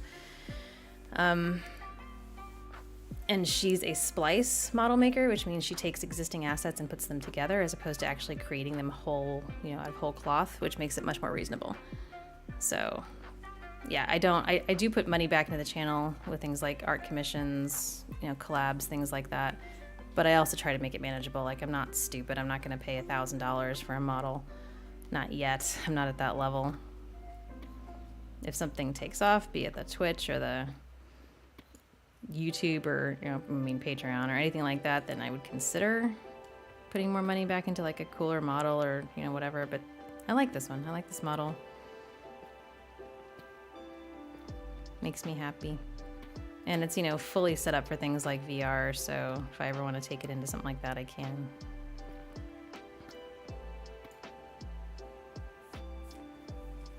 Once I reach 700 followers, I'll do a face reveal, ends up being a hedgehog. Exactly. Like, please don't.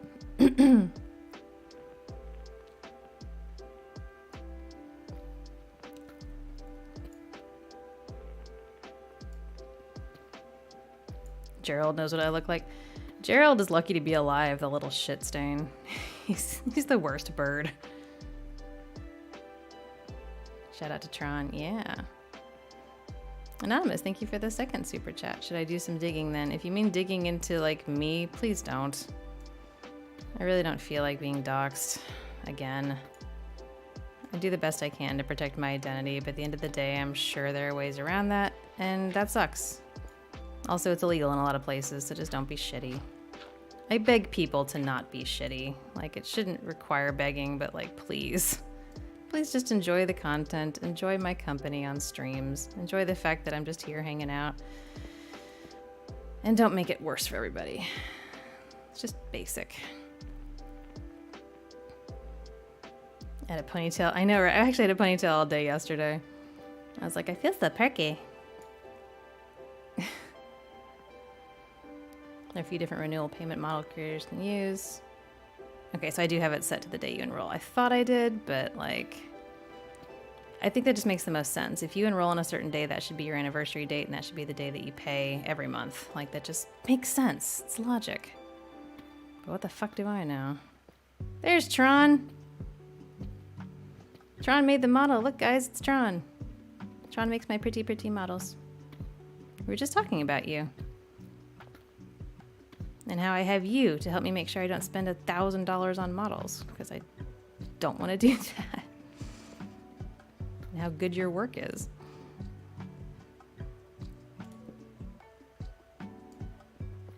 Yeah, the streaming was always like secondary to the channel. I did the audio channel for almost a full year before I got into streaming. So it was never like my thing to be a YouTuber or get this massive expensive model and, a million assets attached to it and, all kinds of effects and stuff. That was never my goal. I just wanted a way to like hang out with you guys and stream without it just being a static screen. But I like how it's turned out. It's pretty. Talking about you. Yeah, all good things. People were saying how much they like the avatar. You thought it was $1,000? Nah.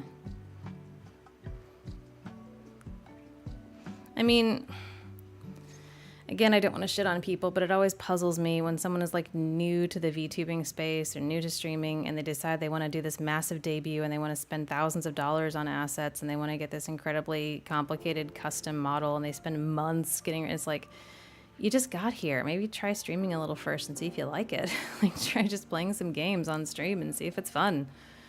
Maybe it is, maybe it isn't. But for the love of God, don't dump half your life savings into it without knowing for sure what you're in for.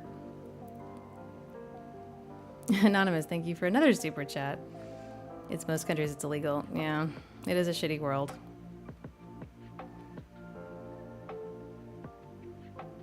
I have a shovel. Wholeheartedly agree with me. Thank you. I mean, again, I don't want to yuck anybody's yum. If people want to jump into VTubing and, you know, go harder out of the gate. That's their prerogative. It just seems like a poor financial decision to make when you're not even sure if you like that sort of thing. I need to go back up. I need more torches. And dump all the crap in my pockets. Is this the way out? I think it is, yes. Okay. Have a good one, Greg. Enjoy the writing. Hey, Smoking. Doing good. I mean, the VTubing space is incredibly saturated. It is. And everybody feels like they need a gimmick. They need an animal. They need a style. Like, I'm a dolphin ghost VTuber, or I'm a zombie snake VTuber. And it's like, okay, yeah, you can do whatever you want, but like, it's a very saturated market, and at the end of the day, what matters the most is that your content is good. You know, you have to have decent content. You got to be doing something that people want to watch and listen to, and if it's just jiggling your cartoon boobs, that may or may not work. Then again, it probably works better than what I do, so what am I talking about?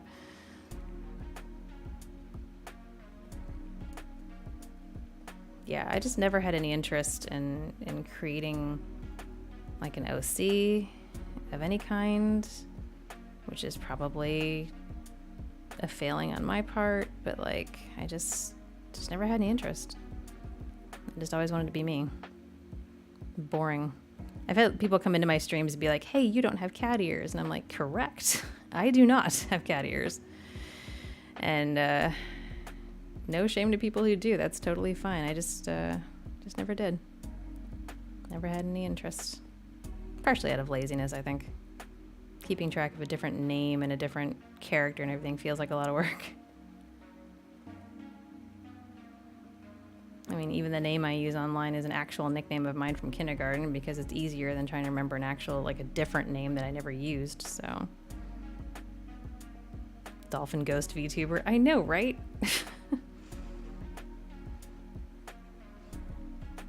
I have crab. Crab is life. Crab is amazing. Oh, I want that. I want that. I got it. Okay. Yay. This weirdly, like, all of the glow squids will land here and die, and then I can pick up their little ink sacs. It's like a little farm of glow squids, whether they like it or not. Just the boobs. Matcha, if you made just jiggling talking boobs for your avatar, I mean, it might technically be against Twitch's terms of service, but I'd watch that shit. Might even, like, throw some bits at you or something.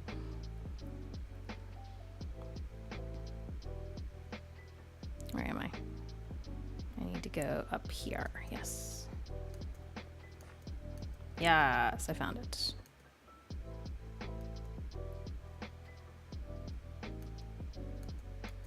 Yep, wrong way. Yeah, I also try to avoid trends. Because again, like, that shit does burn out over time.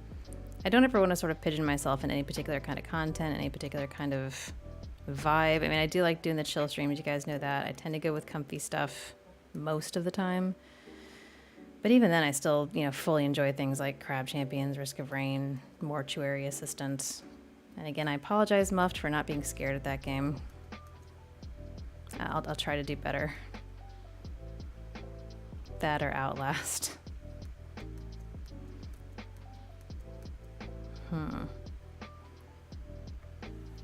The normal adult human conversations VTuber, yeah. I guess that's my bit. I'm ordinary. Yay! Fully clothed. Now hold on. Now hold on. I can take off the jacket. I can take off the. Why is my stuff not working? There it goes. I can take off the jacket. Rapidly slams a stream deck button. I can take off the jacket and I can take off the scarf. Ooh, because Tron made this cool. Tron made this like modular. So look, ta-da! Kept my pumpkin though because I like it. Yay! Woo! And I can swing back and forth. Nothing jiggles though, sorry. There's no nudity. I'm still dressed. It's just, you know, no longer autumnal. Whee! No crazy physics or animal features. Aw, sad. Anyway.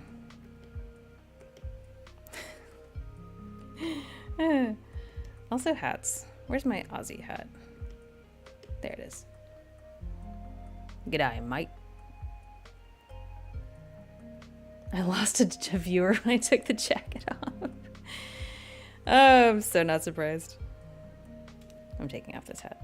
It's too much. Where's my house? Where's my sleep house? There it is. The skin color is autumnal. Beige. Beige for life.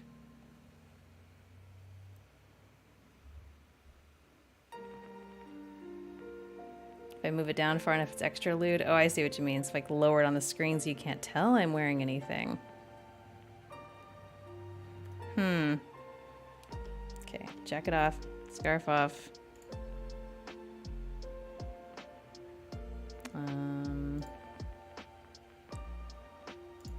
Let's try this.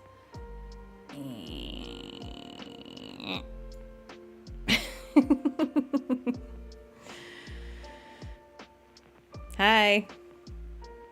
Hi from down here. This is real dumb. This is real dumb. We're coming back up. We're fixing that shit again.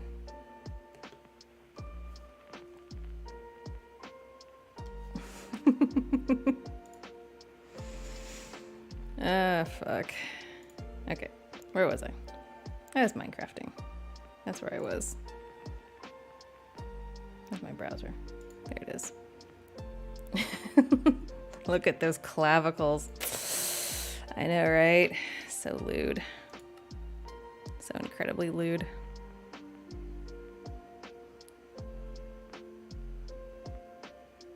You love all the hats? Yeah, I got lots of hats. Where's all my hats? Got the trucker hat, which now says Diet Coke on it. Got my pink beanie. Got a rat hat, which I guess is kind of Halloween appropriate. Got purple hat. Bye, Anonymous. Have a good one. Got my mask for when I'm in the zone. And then the crocodile hat. So. Okay. Where was I? I was emptying my pockets. That's right.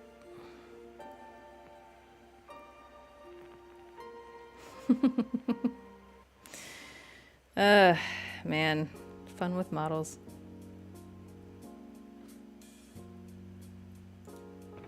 Diamond. Should probably do that at some point. You never seen the purple hat? Yeah. It's another of the assets from Red Dead 2. But Lupus dyed it purple for me. It was not originally purple. But it does really go, doesn't it?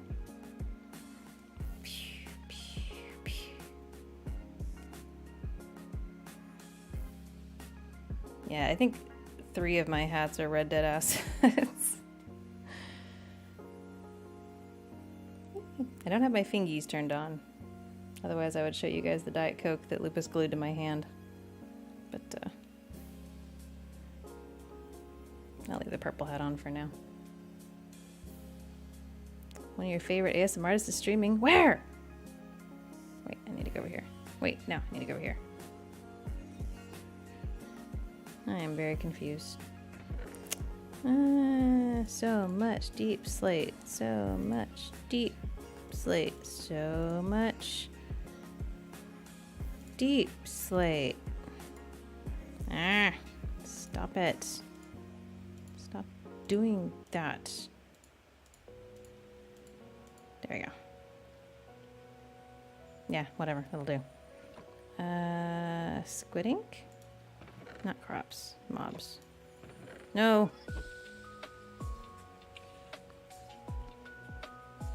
Die? Fuck it. bars. Ores. Yeah. Wait, more deep slate. So much deep slate. So much deep. Fuck it. Yep. That'll do. That'll do.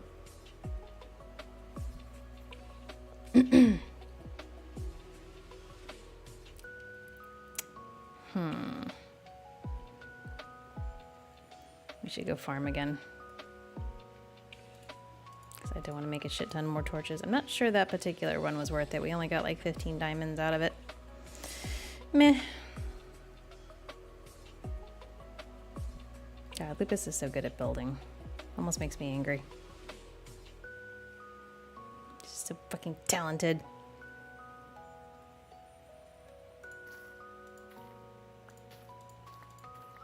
So yes, if you guys missed it before, the update is that Lupus and I are going to be doing some IRL streaming soon.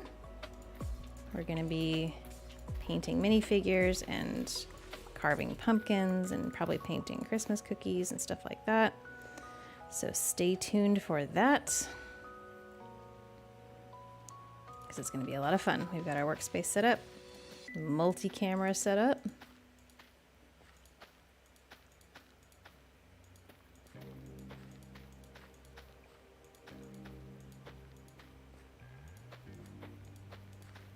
I'm excited about it. I think it'll be a good time.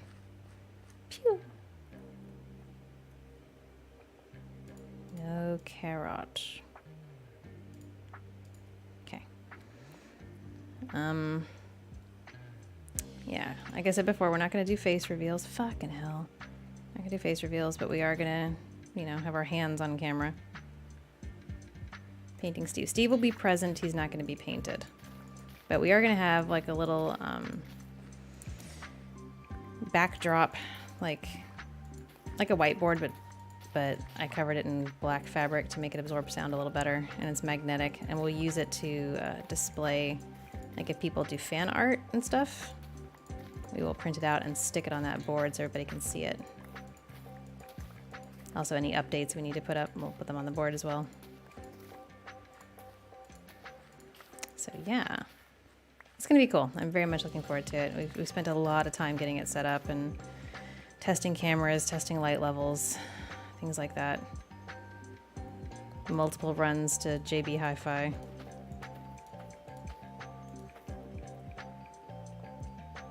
Yes, you do already know what I look like.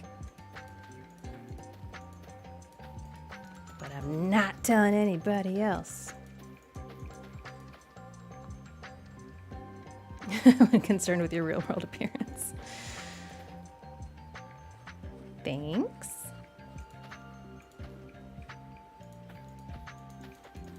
Yeah, honestly, I feel safer in Western Australia than I ever felt in the States. Like, it's amazing how industrious stalkers can be when they have nothing better to do, I suppose. Like, really? Nothing better to do?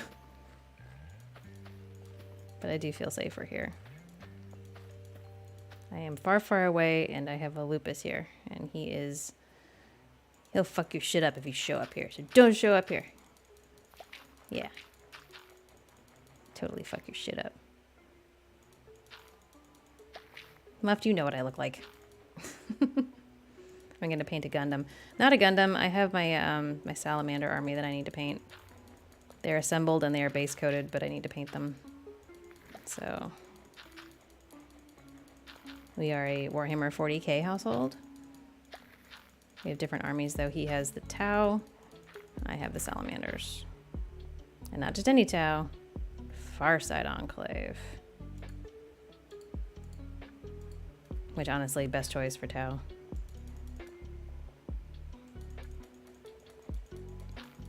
Many swords and military training. Yes. Yes, he does. Well, I mean, our swords are all like foam practice swords. They have very hard cores, but they can't cut you. He does, however, have a massive knife collection. So, and military training.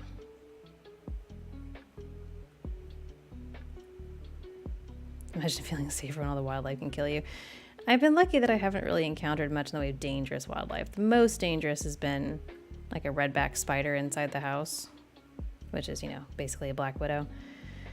So could be worse. Like, I've never seen a snake here in person. Like, I've seen pictures, but like snakes coming into the burbs, that's rare enough here that people will post pictures on like the Australian subreddits and be like, hey, what kind of snake is this? People be like, oh, that's a brown one. That'll fuck your shit up. Don't touch it. Okay.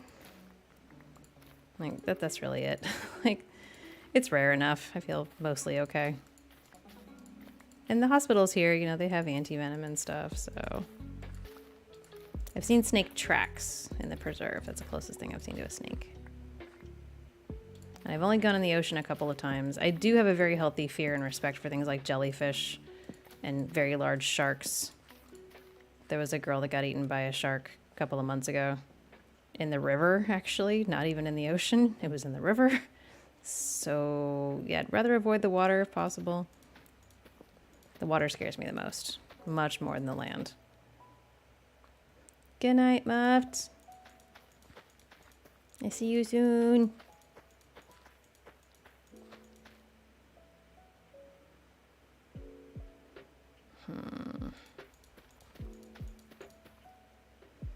Bull sharks are very aggressive, yes.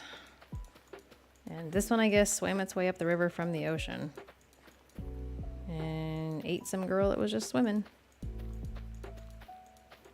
So no thank you. Pass. Because yes, it feels like everything here is a more dangerous version of the things we had in the States. Like, living in Florida, there were what, like three species of venomous snakes. Here there's like 40 of them. In Florida, if you saw a snake, chances are it was safe. Here it's exactly the opposite. If you see a snake, get the fuck out. But other than that, like, it doesn't really feel that much more dangerous. It's just the things that are here are kind of ramped up. Sleep. I want to sleep. I want to sleep. Why can't I sleep?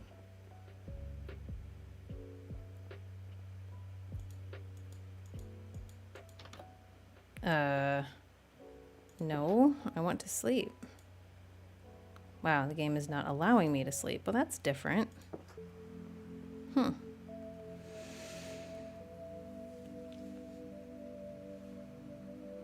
Yeah, it was a bull shark.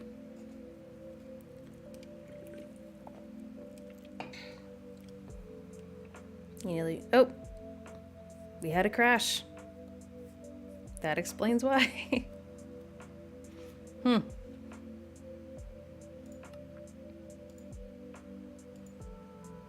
Back in.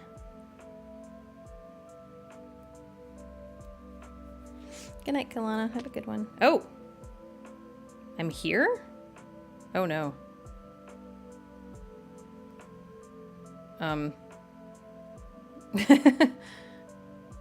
Well, this is fun.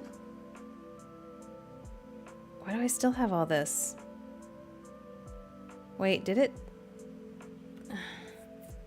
Didn't undo everything, did it? Did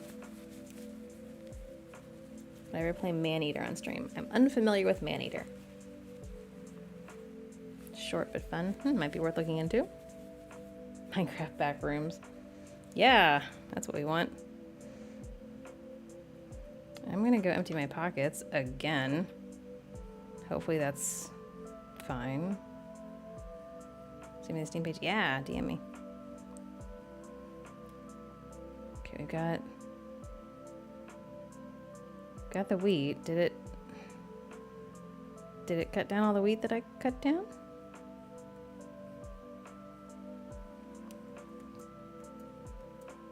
Yes. Okay, that part got done.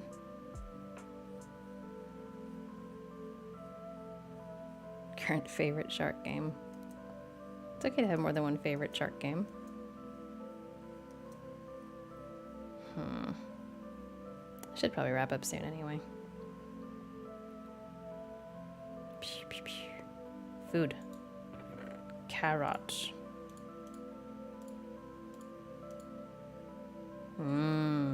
Carrot.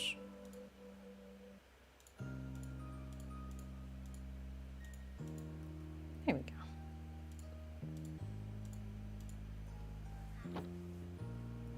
All right, let's go out there and compost some seeds.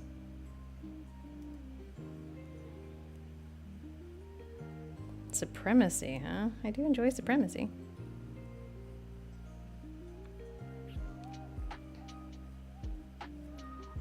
Yeah, it's kind of surprising there aren't more shark games. There should be.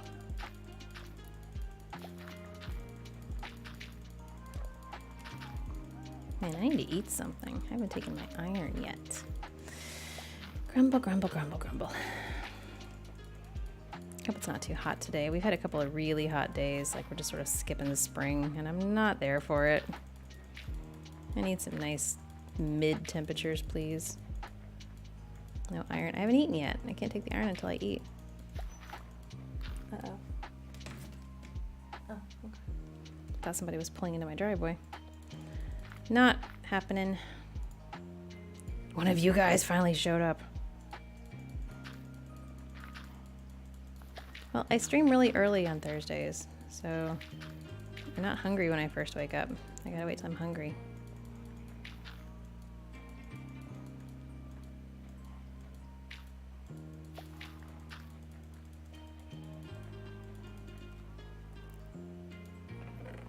Okay.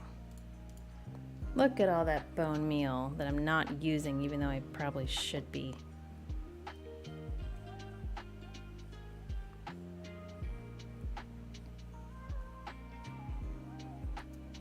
It's a sniper wolf. Let's go to the top of the keep. And then I can wrap up.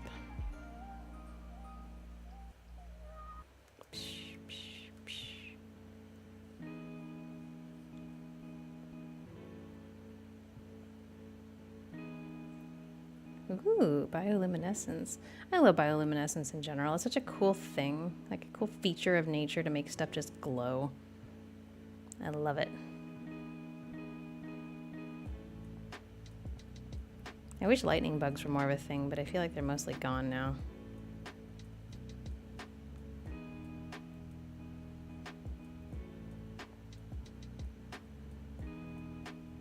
In your driveway. Lupus, go get him.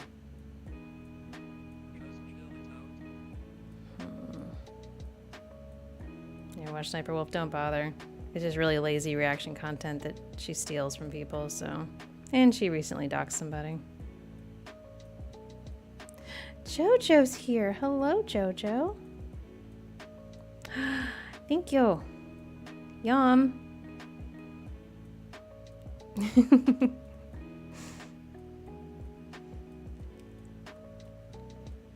Yeah, don't worry about the Sniper Wolf stuff. It's just an unbelievable waste of time, but I do hope she goes to jail. I need to be careful not to fall from here.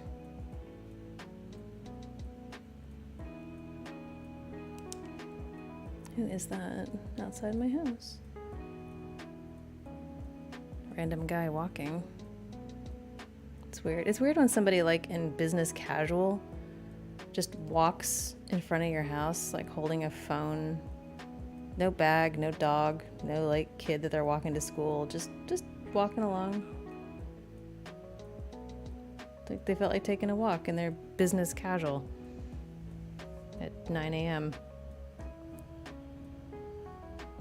Lupus punches him. Yeah. Lupus IRL is 6 feet tall and quite strong. I would not recommend trying to show up here at all.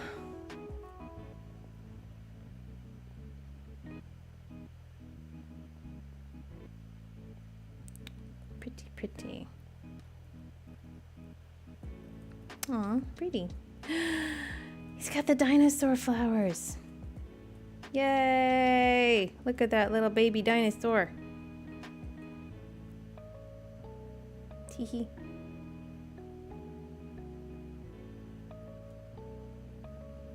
Aw. They really do move in herds.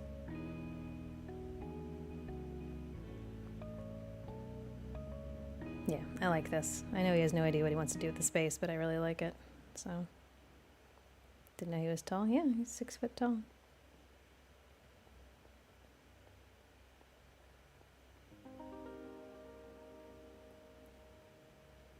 Should invest in the lupus.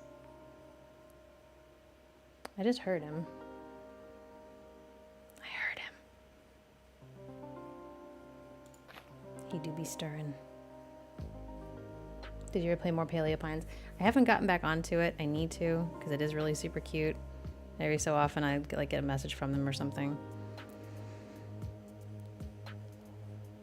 There's just so many things to play, you guys. Okay. Torches. What else do I need? I'm okay on pickaxes. Maneater. Ooh. That doesn't like a good new canoe game.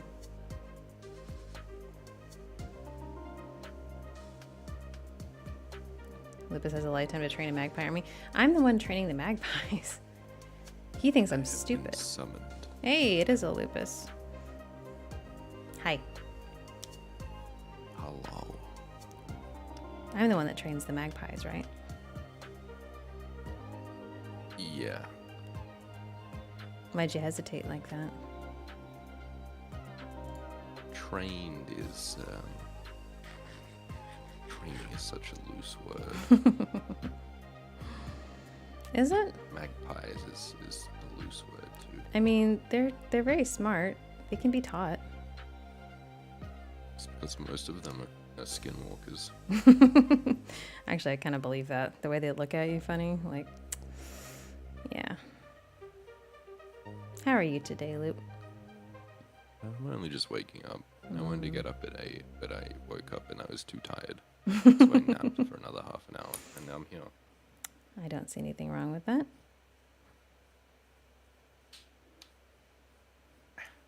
Matcha, don't be weird. Good lord.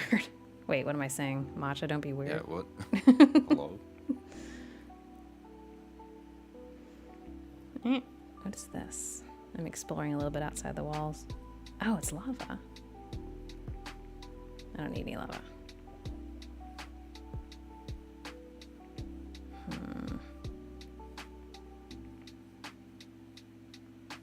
I should get back inside and sleep, if it will let me. You know what I hate? What? Whatever the fuck YouTube's doing now. Oh boy.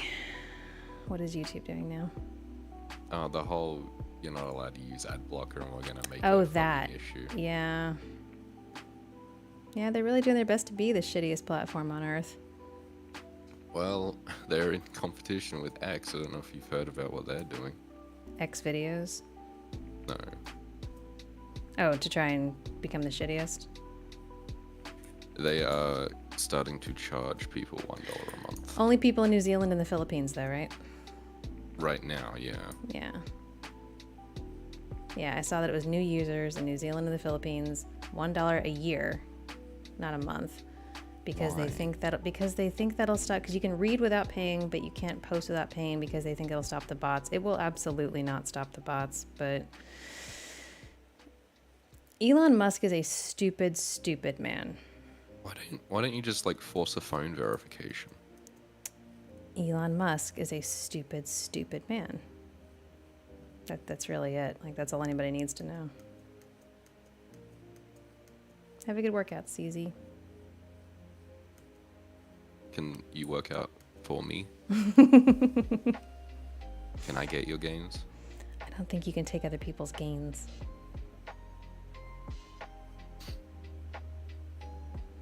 I need a tree.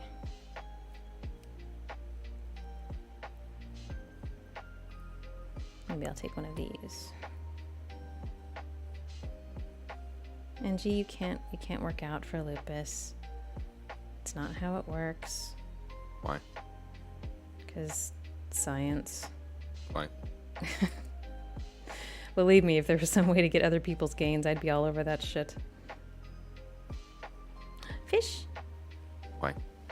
Because I'm lazy. Pew, pew, pew. How come? How come am I lazy? Because lazy is funner than doing the work.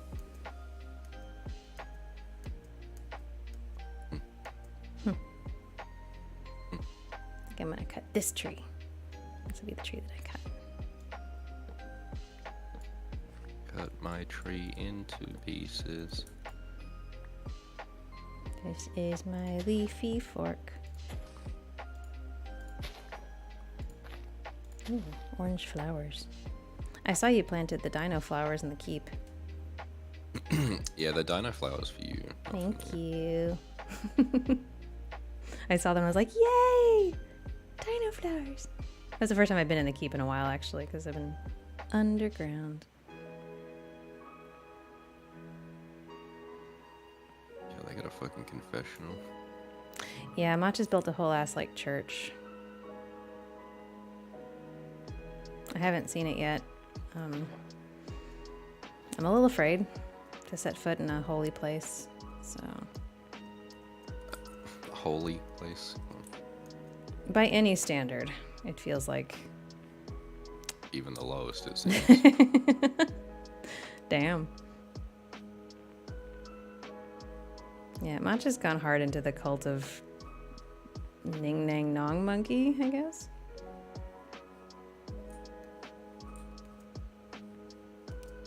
Where am I? Ooh, I don't recognize where I am. Oh, there's the keep. Okay. I'm not lost.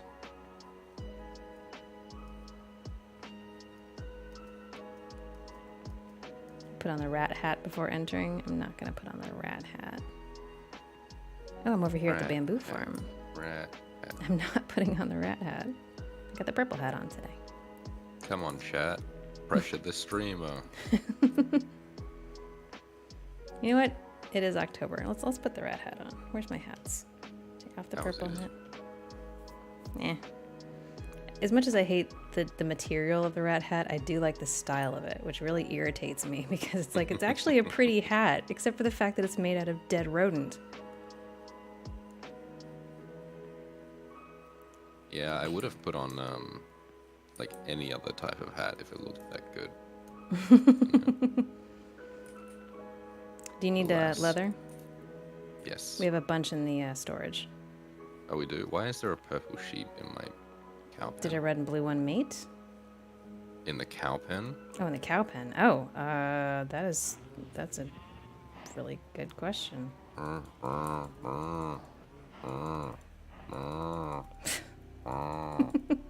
You do that so well.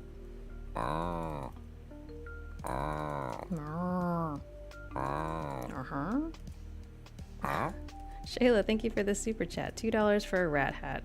That is about what it is worth. Yes. What the fuck? It's a rat hat. It's made It's of worth dead rats. 4 hours of my time. That's what the rat That's hat true. is You worth, did because grind it took for me it. 4 fucking hours to get the rat hat. To hunt rats and leave the carcasses perfect. Yes. Oh man, yeah. That was an adventure. Yes, it was.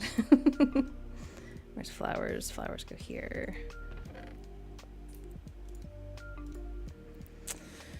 Okay, I gotta make some more torches.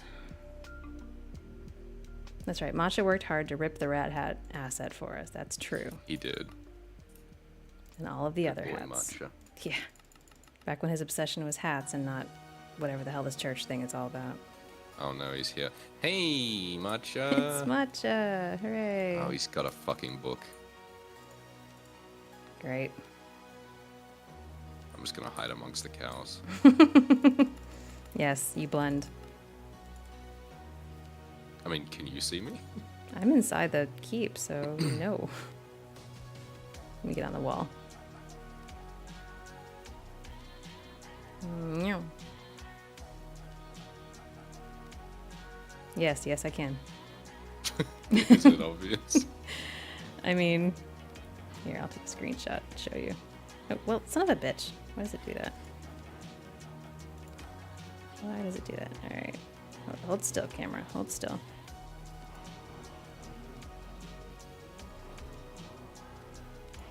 Okay. Where are you? My DMs. There you are. There you go. Please enjoy. Oh, my leather, my gold hat is. Ta-da! Now, if it weren't for my gold hat, It's not gold. It's diamond. a diamond. Yeah. That's the one.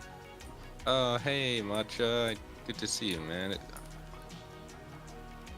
There's a weird purple sheep down in there getting pushed around by the cows, getting fucking manhandled, cow-handled. What is Matcha wearing now? Oh. Did you have to do the slow turn, Matcha? Oh god. Alright, I'll be right down, I guess. Please don't eat me.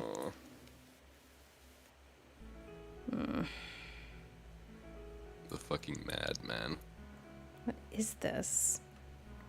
What do I have? Ning Nang Nong by Matcha. It's like giving free Bibles to people, isn't it? You're going door to door with your Book of Mormon right now. Fuck. Yes, there's leather in the storage, the crop storage, I think, or one of those. Yeah. Fantastic. Yes. Now I've got some torches.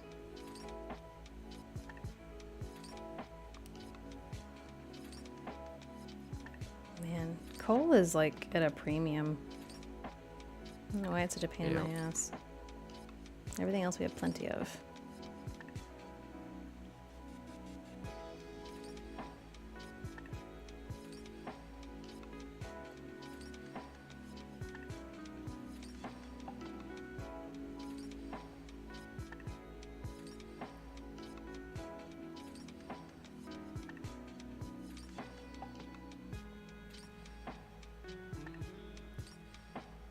Is matcha a religious beaker from the Muppets? No, but I can see why you might think that. It's a monkey. It's a monkey skin from a charmingly terrifying children's show with a bit about a ning nang nong. And there's monkeys in it. It's really all that. You know what? No explanation is. What do the monkeys say? I thought they said boo, but... Yeah. Monkeys. Then why does Matcha keep say going, boo. ah, or whatever the hell that is? Because when the monkey pops up on the screen, he goes, ah! Okay, that kind of makes sense.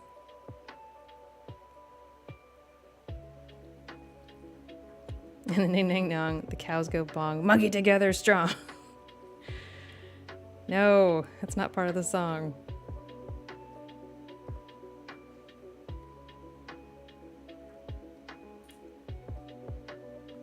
It's maybe the first time we've had like a full organized religion on one of the servers, so that's something. It happens every time. A religion? A religion or a cult. Okay. So like some kind of Australian nonsense. Is Play School Canadian or Australian? It's Australian. Australian. Okay, it is Australian nonsense. You're right. Australian nonsense. Had a song about feet. About eat? Feet. Oh, feet. Gross. Why? Yeah. Why is that a thing? I just found it weird. Gotta get those fetishes in early, kids.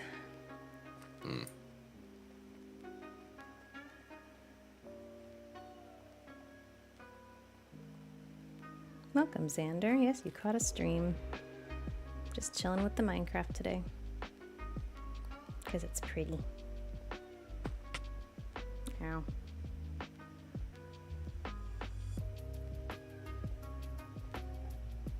I have like an extra heart now. I'm not really sure where that came from. Well, you level up. Remember? What did That's I where your level up health to get is. the heart? Was it endurance? Maybe. Possibly. It'll be one of your base stats. Hold on. Let's see. Farming 5. Bountiful harvest. Now, if you like Foraging. hover over it, it'll like. Yeah, I'm looking. It's not mining for sure. No, it's stats. The one on the top right. Oh. Each skill is related to one of your base stats. Ah. Interesting. Farming. Okay.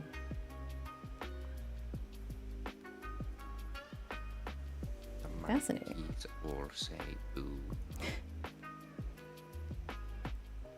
Did Lupus hear my poetry? He heard the poetry when my dad first mailed it here.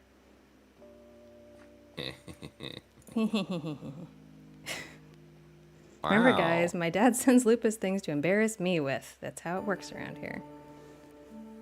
Yeah, true Giga Chad. If he knew what that meant, I'm sure he'd be proud. He knows what it means. He just doesn't know it. He'd be like, oh yeah, of course I am. Psh, duh.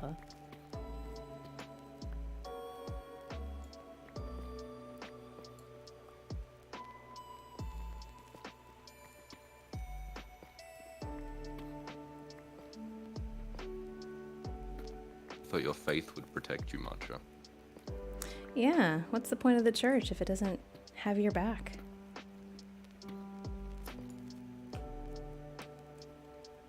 I can't wait to have my castle invaded by Ning Nang Nong Crusaders.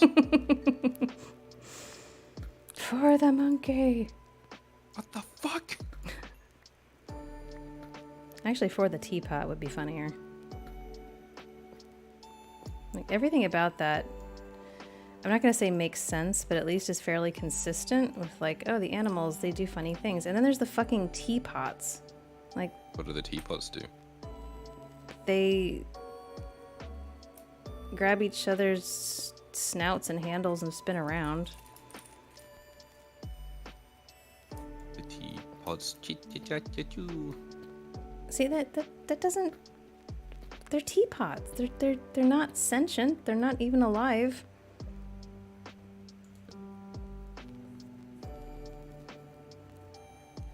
Look good, Tron. Welcome back.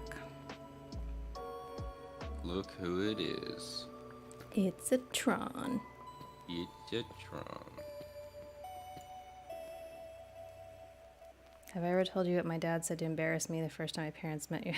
No, but parents are really good about that, aren't they? Yes, they are. Your baby pictures don't count. You were cute.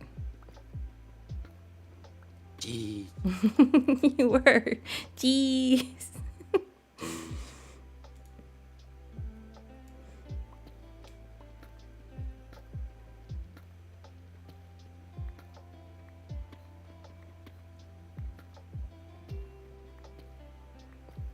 On the Nong Ning Nang. Oh, God. The trees go bong, right? And the monkeys all The say trees boo. go ping. Trees go ping? Oh, the cows go bong. Right. Yeah. Okay, trees go ping. Monkeys all say boo. The teapots... Or ah. Oh, well, but they say that, but they don't actually go that.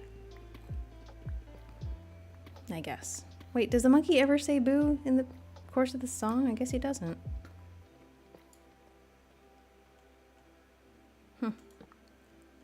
Now I'm questioning everything.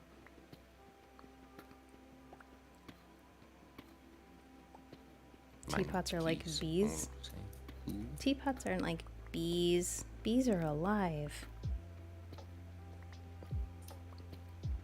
I'm a little teapot. Oh shit. I guess. Large and thick. This is my handle. This is my Spout. yeah.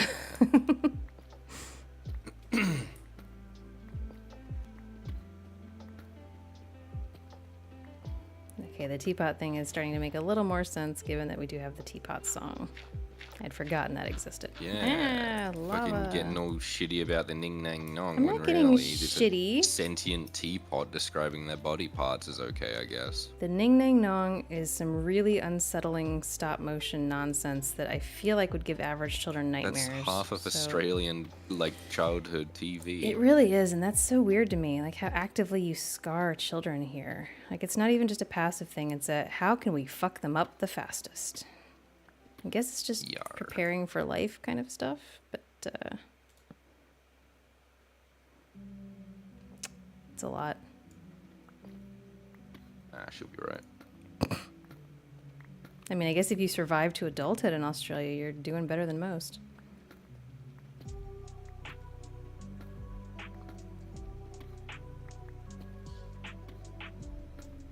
I am hungry.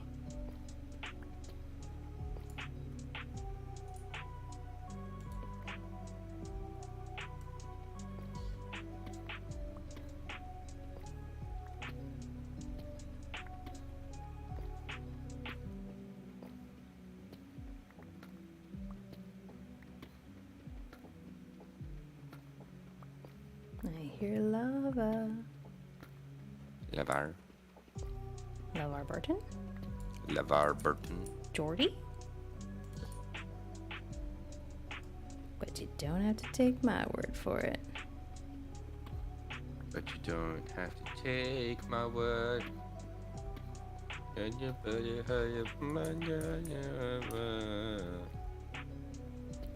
What? It's Reading Rainbow. Do you guys have Reading Rainbow down here? Nope. You didn't have Reading Rainbow? Aw. Take a look. It's in a book. Reading Rainbow. Reading Rainbow's amazing. A rainbow that reads. Come on. Wow. You telling me a rainbow read this book? You're,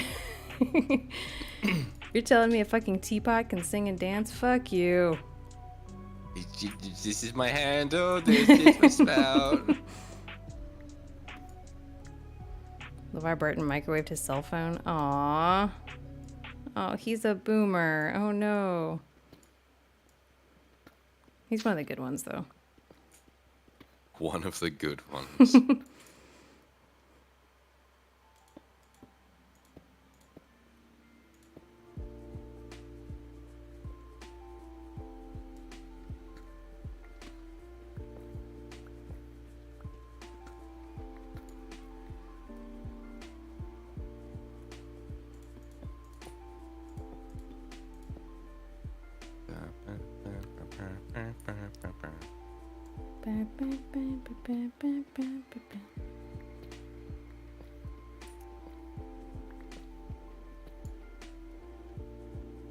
We can have a chill stream with Sabaton, right? That's not Sabaton. No, I was just thinking about Sabaton. Like, I really wanted to open stream with it, but I don't do anything. I don't do anything remotely copyrightable on YouTube. That's yeah. Ever. So. That's smart. You just sing it. I don't think people are gonna wanna. No, I can't. For the grace, for the might of our Lord. No, I'm not going to. For the arm of the heart. No, I'm not going to. Yes, it's Powerwolf. Hey, we have Powerwolf vinyl here. Thank you very much. It's good shit too, and the website's all in German. So you know how much fun it is to order shit in German, and then they send you. Admit, I'm listening to the Space Marine version of that song though, so it's like. There's a Space It's just Marine a version. Yes, there is. Damn. All right, I'm gonna have to listen to that. It goes pretty hard. I listen to Sabaton. Yeah. On Twitch, I start a lot of my streams with Sabaton. Hang on, Ree. What? You're a girl. You can't like Sabaton. Wow. That's right. I forgot my place. Let me get back in my lane. Scooch over here, listen to Taylor Swift. All right. Yo, we listening to T Swift over here? Psh, you're a boy. You don't get to be a Swiftie. No, I'm a boy. I can do what I want. Oh, that's technically true, Yeah. I guess. Fuck. Yep. Stupid gender supremacy. Ha get gender supremed. Get vermin supremed. Get burrito supremed, nerd. Ooh. Did you see the video of the Taco Bell worker? Like, I guess a couple of women were ordering Taco Bell and they were out of Crunchwrap Supremes. And the women got real mad about it and, like, attacked the guy, so he fucking fought back and started beating the shit out of him. And I thought about you because I was like, Crunchwrap Supreme. Like, how hard would you go for a Crunchwrap Supreme? Oh, I would murder someone. I'd actually just...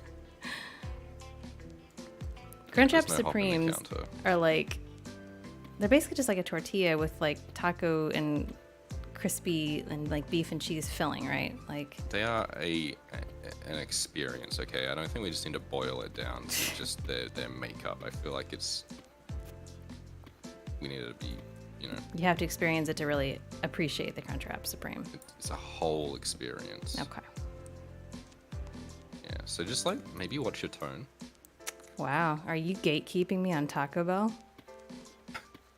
Taco Bell Supreme, alright, is for like the people that are the real fans of Taco Bell, okay? You don't just need to like come in and start liking Taco Bell and then decide you like a Crunchwrap Supreme, okay? You need to have like, I mean, you say you like Taco Bell, name like 3 things from the menu. Hard tacos, soft tacos, and quesadillas. Yeah, and those are like the normie stuff. Okay? Oh, the that normie just shows, stuff. That just shows how little you actually know. I'm not a fan, it's a lifestyle. Chat, for context, we are coming up on the 1-year anniversary of the first time Lupus had Taco Bell. So I'm a veteran now. he's a zealot. He's a convert You and know a what? zealot. You hear this? You hear this? You hear that? Yes. You know what those are? What those are? Are they Those keys? are my medals. Oh, your medals. You have your medals. Those That's are right. what I earned. you being a- absolutely earned those. Fucking North Korean general over here. Bum, bum, bum, bum, bum, bum, bum, bum. Yes, you earned those medals through Taco Bell something consumption? I don't really The know. war. The war. The Taco Bell war. It was ballistic. We lost a lot of sour cream that day. Godspeed. But we had free refills on drinks, so, you know, we could hold And the it line. hits different when it's free. It does hit different when it's free. Now It's I want different when it Taco comes from Bell. a counter. I really, really want Taco Bell now. No. Can we order it? Oh, they only deliver like some of the time. That's the Yeah. problem. How about this? If it's deliverable, we'll get it. Okay, that's fair. If not, whatever. Then we'll just have sandwiches or something and be sad about it. Yeah, okay. Does We Australia won't have the drive to Taco Bell. KFC Taco Bell combo? Not in the same building. There's a lot of KFC here and not a lot of Taco Bell. Like, Taco Bell is pretty new. I think there's only like 2 of them in all of Western Australia. So, but KFC is fucking everywhere. Like that one exists a lot. Also, Pizza Hut is a thing here. We do have Pizza Hut too. So, I'm only a taco corporal. I wish I had Lupus's glory. Aw, you'll get there, Sandwich. Maybe if you change your name from Sandwich to Taco. Otherwise, it doesn't feel like your heart is in it.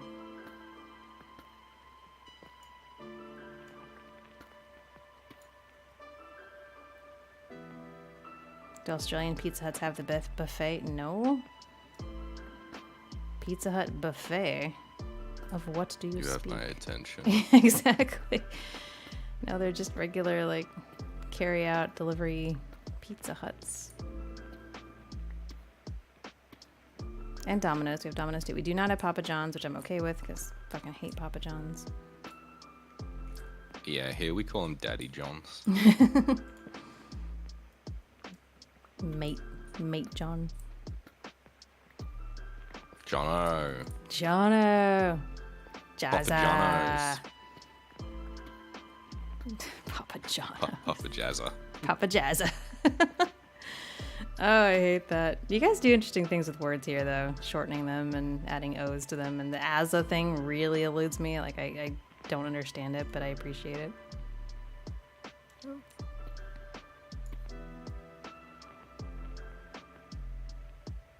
Is a taco a sandwich? No. No, it is not. It could be a Taco's wrap. a taco. Yeah, taco's a taco. Maths is maths. Math. Okay, let's just agree that you're wrong. Sure. Ice cream buffet. What? Where's this ice cream? Direct me to the no. places that have these Oh, no. things. Chat, what have you done? Ice cream buffet, can you imagine? Wait, is that sort of like a yoga berry or a pink berry, that kind of thing? Which, those are okay. They're not here yet. They will be, though, I'm sure. Maybe another 5 years. Yeah, Australia develops quite slowly. It's just a hell of an investment to bring a business here and, like, do all that stuff. It's just a lot.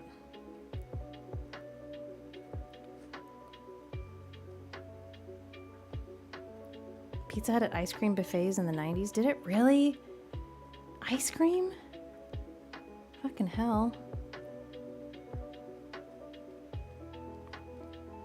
Well. I don't even think there's any place around here that does ice cream buffets. I'm not even sure how that would work. It's Australia, it melts. Like, real quick. We do have Baskin Robbins. We do have that. Yeah, so. Baskin Robbins is pretty good. Yeah. And we get like McFlurries and stuff. Those exist. Ooh, yeah. You had a storm the other day? I did. I had a storm, which is the Hungry Jack's version of a McFlurry, and Hungry Jack's is the Australian version of Burger King. So now we're all caught up.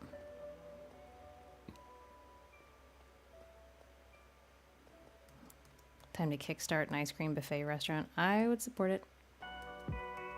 I approve. Gonna have TCBY? No. No, none of those like yogurt places where you serve yourself yogurt and then put all the toppings on and then pay by the ounce. That is not a thing here yet. But I expect it will be. Pay by the ounce. Well, pay by the gram, I guess. Jesus. I heard an explosion. Is everyone okay? I heard an everyone explosion. Okay. Okay. Australia did start off as a prison island. Technically, yes. Yes, and so did the US. But no one's gonna talk about that now, are they? To be fair, Lupus's parents were both immigrants from the UK. He is a first-generation Australian and not descended from criminals that we know of. He is a first-generation criminal. Yes. Yes. I'm the first person in my family to become a criminal. Yes. Which is impressive in this day and age. Boy, am I good at it. You really are. I'm always impressed. Mm-hmm. Remember that time I took candy from a baby? Yeah, that was a lot harder than the saying would have us believe. Really? Yeah, like really They hard. have really tight little fists, babies. They hold on really tight. But you got there in the end, so, you know, that's all that matters. Take that, stupid baby. Yeah. With your underdeveloped head. The trick is to hit the off button. That's the soft spot. Yeah, the soft spot where the skull hasn't fully developed. Wow. Then they'll let go. They'll let go of a lot of things then. Yeah. Fists, bladder control, breathing. I don't need that. No, of course not. Just babies. Matcha, are you okay?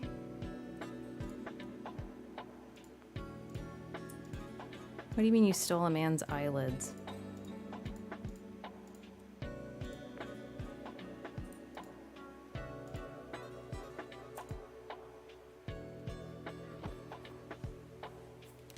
Candy isn't good for babies. Exactly. Candy's not good for babies, so we take. That's true. Why does the baby have candy to begin with? It shouldn't. It's really bad for it. Starting bad habits. Really, I'm like a Robin Hood. Yes, you are absolutely that. Sir Lupus of Loxley. Remember that dumbass I dated in high school that I told you about? Which one? The one that wanted to be an engineer. Yeah, the one that you insulted. accidentally. He swore up and down that his family was descended from the Loxleys.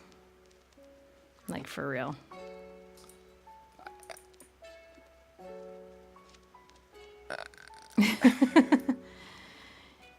I mean, he did have British heritage. His last name was Gray.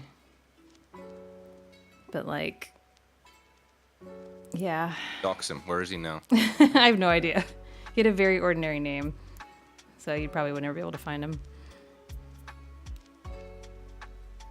But they're not real. I think that family might have actually existed. It's just...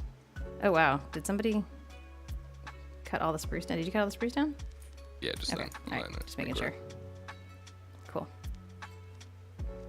Making sure it was you and not somebody I have to go kill. Yeah, most people have started leaving us alone. Good. Fucking hell. It's like me saying I'm descended from Spider-Man. Are you descended from Spider-Man? To be fair, I've never seen them and Spider-Man in the same room. Well, that would mean they are Spider-Man, not descended from it, right? I mean, we're doing like multiverse Spider-Man. That's a good point. All of us could be descended from Spider-Man if it's multiverse shit. Yeah, so you're not special, okay? I'm descended from Aquaman. Way cooler. Aquaman. Aquaman, he's really cool, I swear. Don't walk away. Where are you going? Aquaman's the coolest. Why'd you go talk to a blowfish, Aquaman? Aww. I just love... It's basically like the Deep from The Boys. He's just like a sad... It's exactly little fuck. it. It's that guy. Fucking hate that guy. Such a weenie.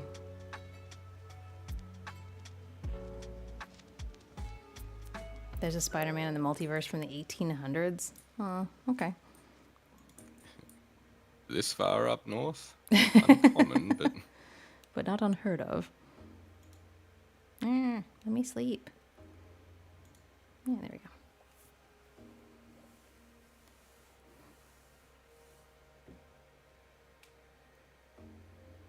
The Deep is a weenie. Yeah, the Deep's a massive He's a weenie. weenie. Into the weenie mobile. Into the weenie-verse. Ooh, where everyone's a weenie. Which I guess means no one is. If everyone's a weenie, no one is. That is so deep and profound. Deep. Deep thoughts with the deep.